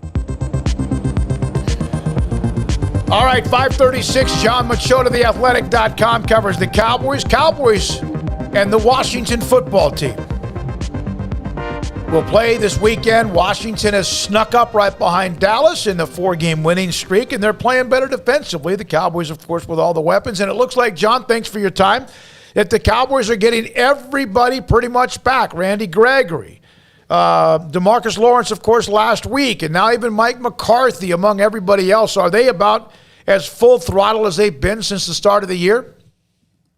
Yeah, absolutely. Zeke's still nicked up, and he's going to probably not be close to full strength for the rest of the season. He thinks his knee injury probably have him a little bit back closer to normal in 3 to 4 weeks, but it's going to be something he continues to play through. But outside of that, yeah, absolutely it is. I mean, Neville Gallimore was back out there. He's expected to play on Sunday. He's a guy who hasn't played in any of the games this season after suffering that elbow injury in their second preseason game. So, yeah, you mix in Randy Gregory with DeMarcus Lawrence and Micah Parsons. I think Dan Quinn said it the other day that those 3 of their top pass rushers have only played 28 snaps together all season. So the Cowboys are obviously hoping that they play more than 28 together in this game alone on Sunday. So that, coupled with the fact that, Washington doesn't have Chase Young as their one edge rusher, and they're not going to have Montez Sweat as their other edge rusher because of COVID. I mean, those are two guys that caused a lot of problems for the Cowboys last year when they played them. So it seems like the Cowboys should certainly have the advantage in the injury area. John, what's going on with Tony Pollard, though, working off to the side? Yeah, he's dealing with a foot injury. I don't think it's anything that's going to keep him out of the game, but he didn't practice today.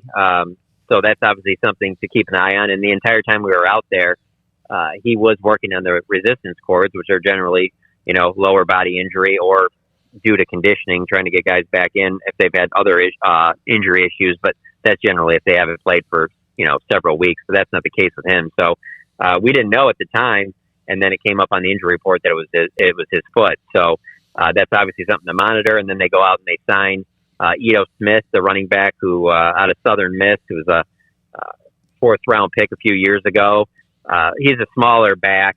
I don't think that's just to have some backup just in case they need to go and have an extra back going into the game on Sunday. But as of right now, it's not anything to be, alarmed about in terms of Tony Pollard's availability, but it just speaks again to the fact of just how difficult it is to play the running back position, be good at it, and then stay healthy for a full season. And that's just not a Cowboys thing. You look across the league, and if you had a featured back who stayed healthy all season and been a bell cow, you're extremely fortunate because you're certainly in the very, very small minority. So this past weekend, John, I saw a lot of hand-wringing over Dak and just his performance, and a lot of people just kind of all of a sudden going, you know what, now that we think about it, he hasn't, he's not playing all that well. I saw where Jerry commented this week and said that, part of it is also bad routes by wide receivers. But what have you made of Dak's play? Do you think it's partially him? Is it the receivers? And how much concern, if any, should there really be? Yeah, I mean, he definitely deserves some of the blame, and he's going to hear it now more than ever, now with the new contract.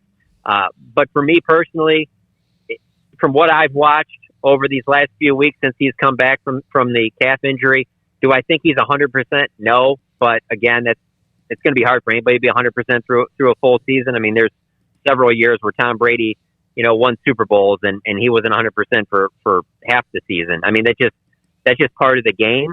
I think the bigger issue is the offensive line, the continuity there. And I think because they haven't had any success with the run game recently, and because they're Dak's getting more pressure than he normally sees, I think he's forcing things. I don't think that he's as comfortable as he normally is in trying to make plays, bigger plays than maybe what are there. And then also because the clock's probably sped up a little bit on when he wants to get the ball out. He's probably trying some things and then also maybe missing some things because of that. I think his timing is just off. Fortunately for the Cowboys, they have a Michael Gallup, a C.D. Lamb, and Amari Cooper. And every game that those guys get to play together, because obviously that hasn't been that often this season, then a lot of that stuff should come back into place. But until they get some continuity on that offensive line, it just has a trickle-down effect to the entire rest of the team. It's not just the running game is off, that the passing game has been off, and then that trickles down over to the defense. So basically, if someone was asking me if you could fix just one thing on the Cowboys, it's the offensive line. John, this week is a Washington team that's red hot right now. And there are some matchups that would appear to be in the Cowboys' favor, but would it be kind of presumptive to think that this is a game the Cowboys should win easily given the way that they've been playing lately?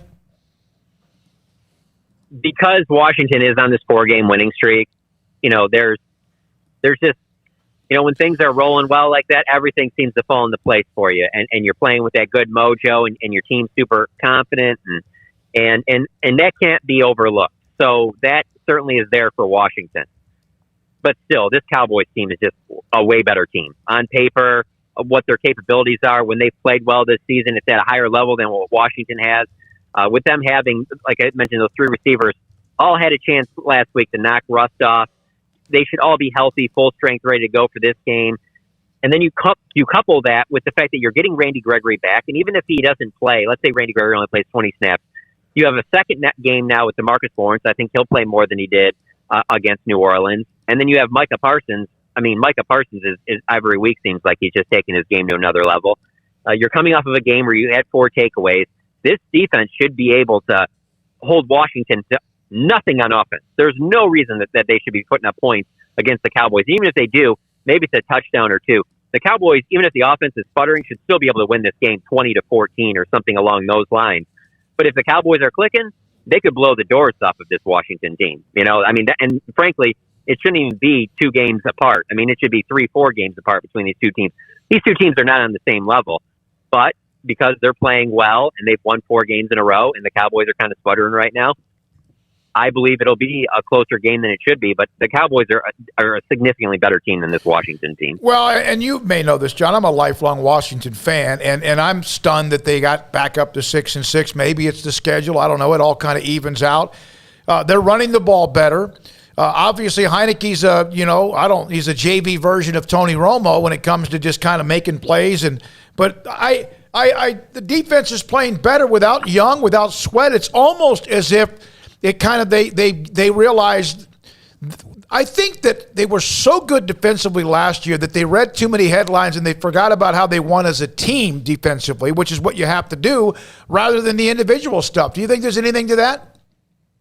Yeah, it could be, because it has been stunning that they've continued to win without Chase Young. I mean, to me, he's their most valuable player. And then to have Sweat out as well, and they were thinking that they would get him back this week, and then he gets test positive for COVID. So, yeah, it is strange, because if you tell me those guys are all going to be out there, then all of a sudden I'm like, yeah, no, this is going to be a damn good game. I mean, that front is as good as any front in football, and that's something that you would certainly have to worry about with a good Cowboys offensive line, much less one that's sputtering right now.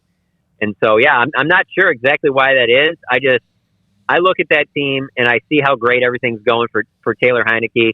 And I mean, no offense to the guy, but like, what's the end game there? Yeah. Like, who's the quarterback that does that Cinderella stuff and then takes you to like Super Bowls? Like, I guess you could say Nick Foles did it for that Eagles. So that's like a one-time thing. Last time I checked, Nick Foles is not that guy every single week.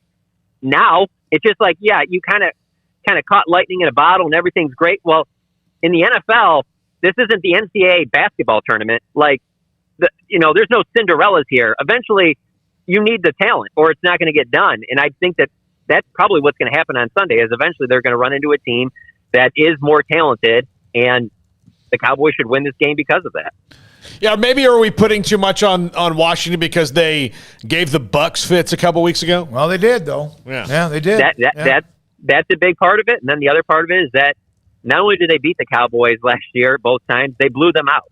And so that's fresh on people's minds, too. It's hard for me to overlook that when Dak's been under center, they're 7-1 against Washington. And all the pieces they were missing last year, obviously that team was a shell of what it is this year. Defense alone, I mean, that defense was so terrible that, I mean, this defense is night and day different from that one. I mean, just with the play caller change, it's been a significant change. So it just, I don't know, it's difficult for me to think that this can be that much different, that it's going to be like it was last year. And then the other part for me is maybe it'll change this week. I know Ron Rivera's been calling for this big home field advantage, but I mean, I've been to Washington now for, 7, 8 Cowboys games, and it is not some daunting task to go into Washington nowadays. That ain't RFK out there at FedEx. There is no I don't know how you guys went into Washington and won. There's not that feel there in that building. There probably will be a lot of Cowboys fans again. It's not going to be on that same level as like when they were just in New Orleans, and you're just like, man, it's going to be really loud. I don't know how you're going to be able to hear and function. So I guess the weather could be something that helps Washington. Cowboys haven't played particularly well outside, but it's tough to look at this matchup and not think the Cowboys shouldn't win by at least 2 touchdowns. Craig, you got one more for John? Yeah, so John, they've added this 17th game, and that's in effect for this year. So how is it that there's an extra game giving you an extra week to plan out, and they're playing Washington twice in 3 weeks?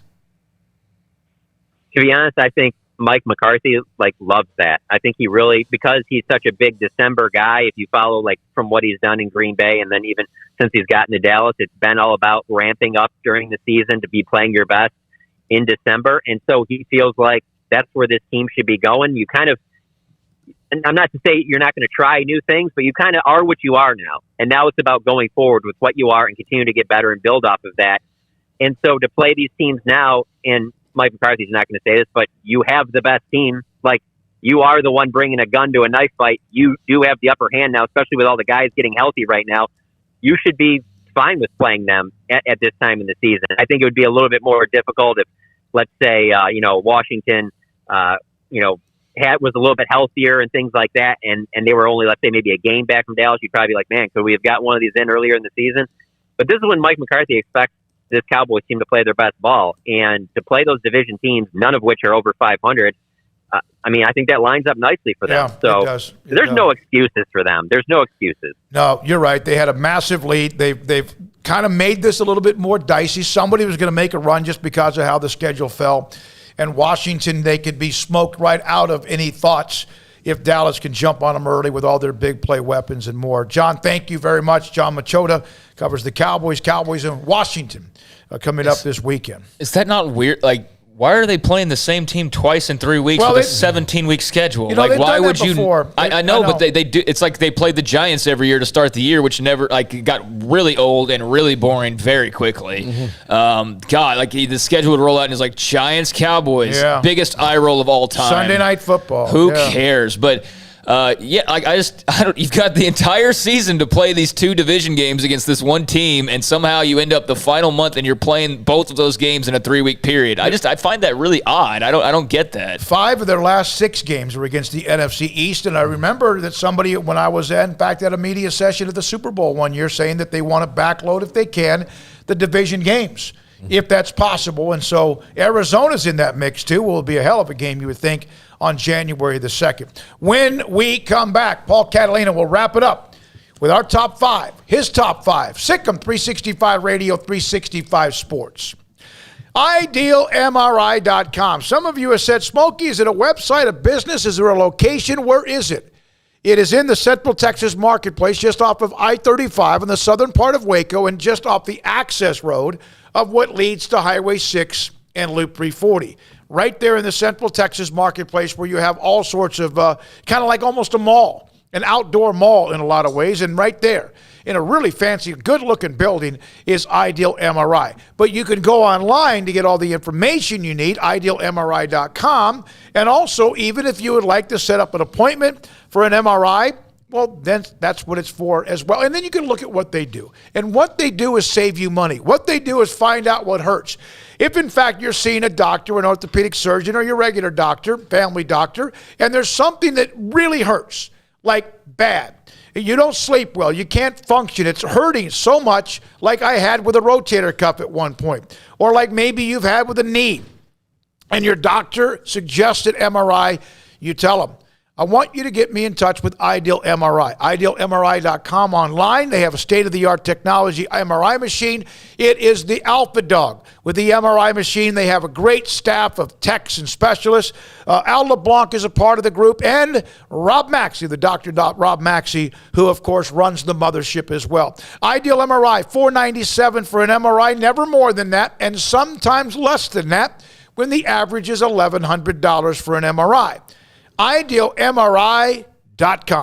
From the first workout to the last practice, sports is an incredible and rewarding challenge. Hi, everyone. This is Dan Ingham with the First National Bank of Central Texas, and we're proud to support each athlete, every parent, and our educators. From families, small businesses, to the biggest industry, we're here to help. With remarkable products like mortgage lending, we've got banking ideas that fuel big dreams. The First National Bank of Central Texas. Familiar faces making local decisions. Member FDIC, Equal Housing Lender.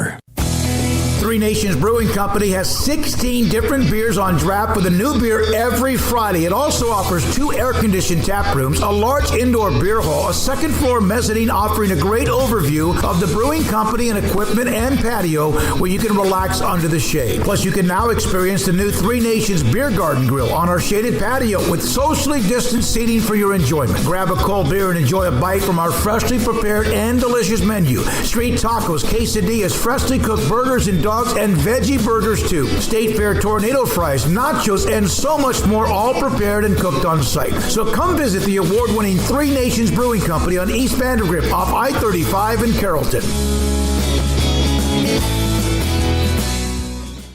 With so many companies and policies out there, it gets so confusing shopping for insurance, and I never know if I'm getting the policy that's right for me. Luckily, I met the team at the Niche Group Insurance Agency. With the Niche Group, you can go to one company and get access to coverage options from many insurance carriers, and you get to speak to a real person about your specific coverage needs. With the Niche Group, I know I'm getting the right coverage at the right price. If you need insurance, talk to the experts at the Niche Group at 1-800-258-8302. The year is wrapping up, sports bettors, but BetUS still has your NBA, NHL, college football bowls, UFC, PGA, and of course NFL betting lines up for their 27th year. Live betting on all of it. Log in to BetUS.com today. Use our promo codes SICK'em125 for 125% bonus on cash, or SICK'em200 if you use crypto. So use the 3-decade leader, BetUS.com. Use promo code SICK'em125 and SICK'em200. One size fits all. That may be all right for an adjustable belt or cheap sunglasses, but when it comes to your financial needs, no one wants a one-size-fits-all strategy. Ben Erlinson, your Edward Jones financial advisor, knows that his most important goals are yours. That's why he takes the time to understand your needs, knowing you. That's how Edward Jones makes sense of investing. Ben Erlinson, 100 North 6th Street in Waco, 254-759-8533. Edward Jones, member SIPC. Payments for qualified buyers at 2.9% with $5,000 down, cash for trade. TTL Extra. See deal for details. Get the quality pre-owned car you need now at a price you can afford at Richard Car. Find great deals like a 7-passenger 2016 GMC Acadia for $225 a month, a 2019 Ford F-150 for $438 a month. Plus, get top dollar for your trade now. Richard Car. Pre-owned vehicles go through a 172-point inspection, and our aggressive lenders say yes when others say no. Find your next car or truck at Richard Car today. At Richard Car, we give you more. Do you or your kids get nervous about going to the dentist? Stonewood Dental, Dr. Steve Childress, he can help. I've spent a career taking care of patients who as children had bad experiences, and now they're adults that hate going to the dentist. If I get a kid at 3 years old and they come every 6 months and it's a happy experience, it's normal for them. Now they have an accident at 6 or 7 or 8 at school. Now they have a broken tooth or a trauma, and they have to come here. They're used to lights, they're used to water in their mouth, they're used to experience, they already trust us. It's amazing what we can do with that kid without it being a negative thing. But if I see a 6 or 7 or 8 year old that's never been to the dentist, and now they have a trauma or an unfortunate unexpected toothache, it's harder to do that for that kid and it not be somewhat of a negative experience. So bottom line is I try to teach kids and adults and teenagers and everybody the way I'd want my family treated, which is where it's a necessary part of life. You just take care of it. It doesn't have to be that big a deal. Learn more, stonewood-dental.com. Welcome back to Sikkim 365 Radio. This is Paul Catalina's Top 5 at 5:55, presented by Champion Salon and Barber. To book your appointment, go to championsalonandbarber.com. Top 5 hires of the coaching cycle. I know this is kind of a simple list, and this maybe there's somebody that gets hired. Maybe Tony Elliott at Virginia is the next thing, and I think that's a good hire if that's what they do. In fact, do, and it looks like what they're doing. By the way, before we get to that, Dan Radakovich is how you say his name. Dan Radakovich is about to be officially on his way to Miami. Well, I mean, it's about time. I mean, it's basically been a done deal, it seems like, for a couple days now at this point. I mean, and even the rumors were going back to, late last week? Yeah, you know why I know it was never I knew it was going to happen? No one ever said it wasn't.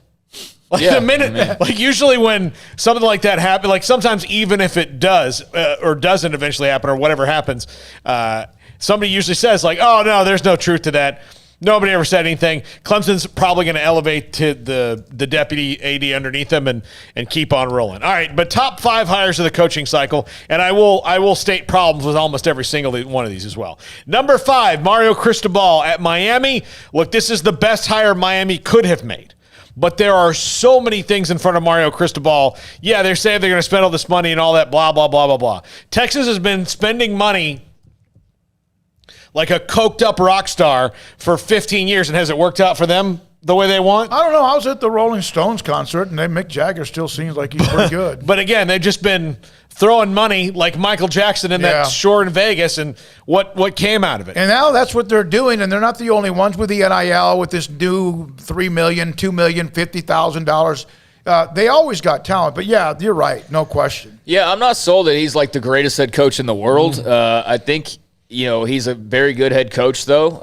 Did an admirable job at Oregon, and Miami's more his fastball and more his way of life. So, it kind of was Manny Diaz's too, though. And remember Manny Diaz having the big tricked out boat and just doing all the U stuff and just ramping the U up to like 10 when he first arrived, and that fizzled out very quickly. But yeah, Mario Cristobal seems a good fit. Culturally, athletically, leadership-wise, and I think he'll do a good job down there. He understands, being a part of the U. I think that maybe like maybe what people think of as a head coach is a little overrated based on what I've seen, but I'm not saying he's a bad coach by any means. He's a good coach. I just don't think he's like Nick Saban is what I'm trying to say. But, good hire for Miami. And name another coach, a great coach. This Nick Saban. Urban Meyer. Yeah. Okay, Urban Meyer. Yeah, okay. There's not many. Number 4, Brian Kelly at LSU. I know that he's, less than genuine most of the time. What are you talking about, Paul? I'm from the South. I'm more Southern than gravy on a boar hog. Yeah, that's the saying, right? Yeah. But no, he is going to bring something that they have not had there, which is a guy who's consistent in what he does. Les Miles won a national title, but he did it because he had a lot of talent, and it kind of worked out for him, throwing stuff against the wall. Ed Orgeron, the talent rode into that thing in the intersection of Joe Burrow and the other guys was so perfect you can't even imagine. But he was not consistent with the staff, with the recruit. It was all with his personal life and all how that let that go in. Are you saying he wasn't a CEO type? No, he was. Think about it. Orgeron's gone, and so is Joe Brady in the NFL. Yeah. That didn't take long. Yeah. By the way, I think Joe Brady's going to take the Miami OC job. Good. By the way, which I think is a kind of a home run for Mario Cristobal. Brian Kelly, great hire for LSU. Given the circumstances, it looked like their big splash was going to be Lincoln Riley. Obviously, that was a total just sideshow that really had no substance to it. But for them to kind of surprise and shock the world and not get Lincoln Riley, but still nail the big fish that we know that Scott Woodward loves to do, I thought that you can't really complain about Brian Kelly. You can complain about his accent or something, but he's a damn good football coach. No, and he's going to run. He's going to run it. There's going to be a top-down hierarchy, which will run effectively. It's going to be a lot more professional than it was. All due respect, but I did see where Corey Raymond is leaving LSU to go join Billy Napier's staff at Florida, big time, D lineman back in the day, and also D line coach. So Corey Raymond apparently headed to Florida and joining Billy Napier. All right, number 3, Kalen DeBoer at Washington has done a great job at every level he's been on. I love this hire. I think it's going to be great. I think it's going to be even better if he gets Jake Haener to follow him there, which Jake Haener, the quarterback at Fresno State, it's in the transfer portal, and he's not said. He said that Washington isn't the only place he's looking at, but you would think that would be a big deal for him. But this is what you should do, as opposed to just going, all right, what's out there that we can rehash or recycle or steal from someone else? How about you get a coach who's clearly won? This is what Iowa State did with Matt Campbell that has worked out better for them than I think they could have imagined. Even though they didn't get to the goal they wanted, they're still the best stretch in Iowa State history right now. Washington needs somebody who's a guy who knows how to win. I think Kalen DeBoer is that guy. Yeah, I don't know nearly enough about him as much as I do about a Brian Kelly. I'm not going to front on that, but Fresno State's had some success. By the way, Fresno State bringing back Jeff Tedford to replace. Yeah, mentioned that earlier. It's good hire. Pretty interesting.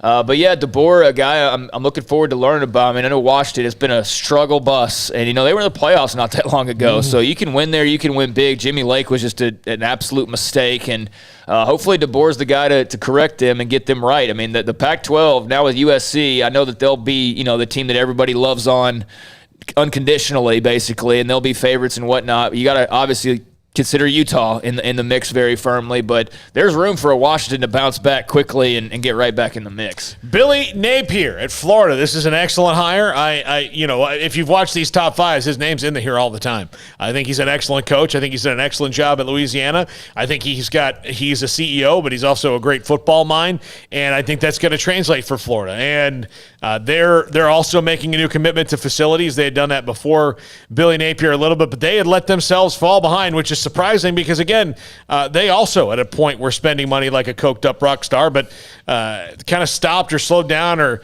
just kind of like Miami, Florida State, and Florida or in Florida all kind of assumed like, well, we're here in Florida. This is where the Florida kids want to go. Well, Georgia's not that far away, nor is Alabama, nor is LSU. And then you've got national programs coming in like Oklahoma going, well, how'd you like to come here and score 1 billion touchdowns? How about Tyquan Thornton, Baylor wide receiver from Miami? So you're going all over the place. And hey, he's been good. How'd you like to come and play with a guy who's going to be the first or second pick in the draft at Clemson? Yeah, people are going to go. So, yeah, they got too fat and happy.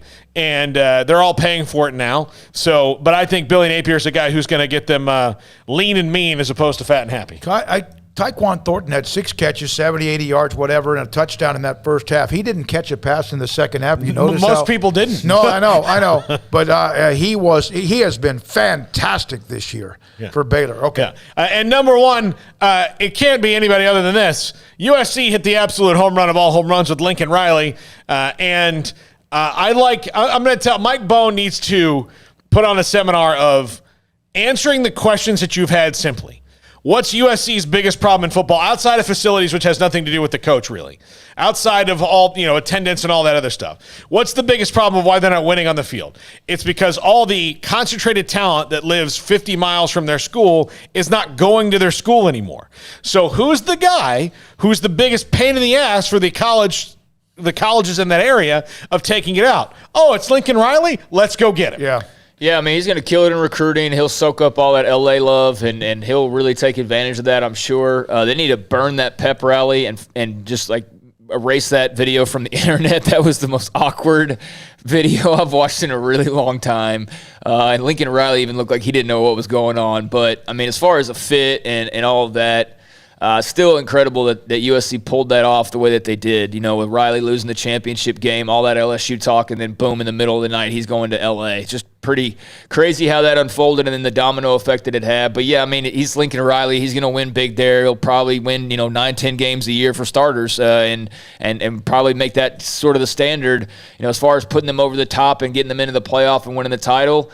We'll see on that, but I would definitely expect USC to be a lot more in the playoff conversation. And if they're not, then that would be shocking to me. That would be absolutely shocking if he doesn't get them into the position where they hired him to get them. So, yeah, big-time hire. And I can't wait for Oklahoma fans to flood your mentions, Paul, with Brent Venables not making the top 5. But you've only got 5. Well, so. I mean, he probably would have been 6th. Yeah. I mean, I like you. If you've watched the show, I like the hire. Mm-hmm. I just don't think that it registers on the level of some of these other ones. Yeah. All right. Thanks to Armstrong Sims. Thanks to Jack McKenzie. Tomorrow, Sonny Dykes will join us of TCU. Among others, Mac Rhodes joins us tomorrow at 3:30. Baylor Director of Athletics coming off the Big 12 meetings and much more.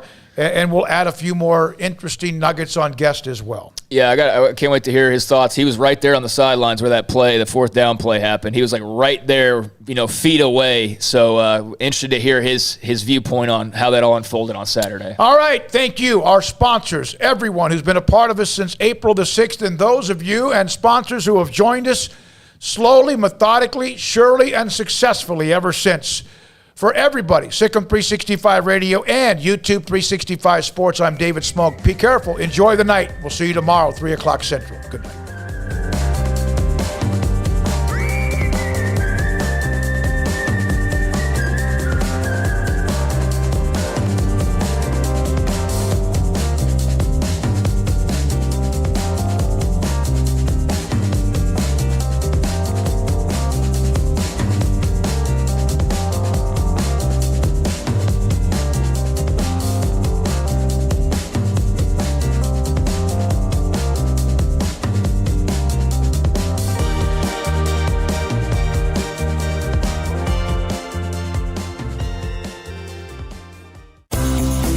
Ideal MRI is a small family business right here in Central Texas. We're open to support you while lowering the cost of healthcare bills. When you need an MRI, ask your doctor for an Ideal MRI. Visit us at idealmri.com or call us at 833-IDEAL-MRI. Stepping into the boots of a U.S. Army officer can add confidence and leadership skills to your son or daughter's career path. See all the things they can achieve in our boots at GoArmy.com. U.S. Army Waco Recruiting Company, 254-598-8131 or 254-776-1543. After my first car accident, I feared the biggest damage would be to my wallet. I expected a mountain of bills and a long, drawn-out process. But my Texas Farm Bureau insurance agent was there when I needed her and helped me get back on my feet and in my car in no time. Instead of a hassle, I got reassurance and a quick recovery. Stop by and see our agents at one of our 3 McLennan County locations. Coverage and discounts are subject to qualifications and policy terms and may vary by situation.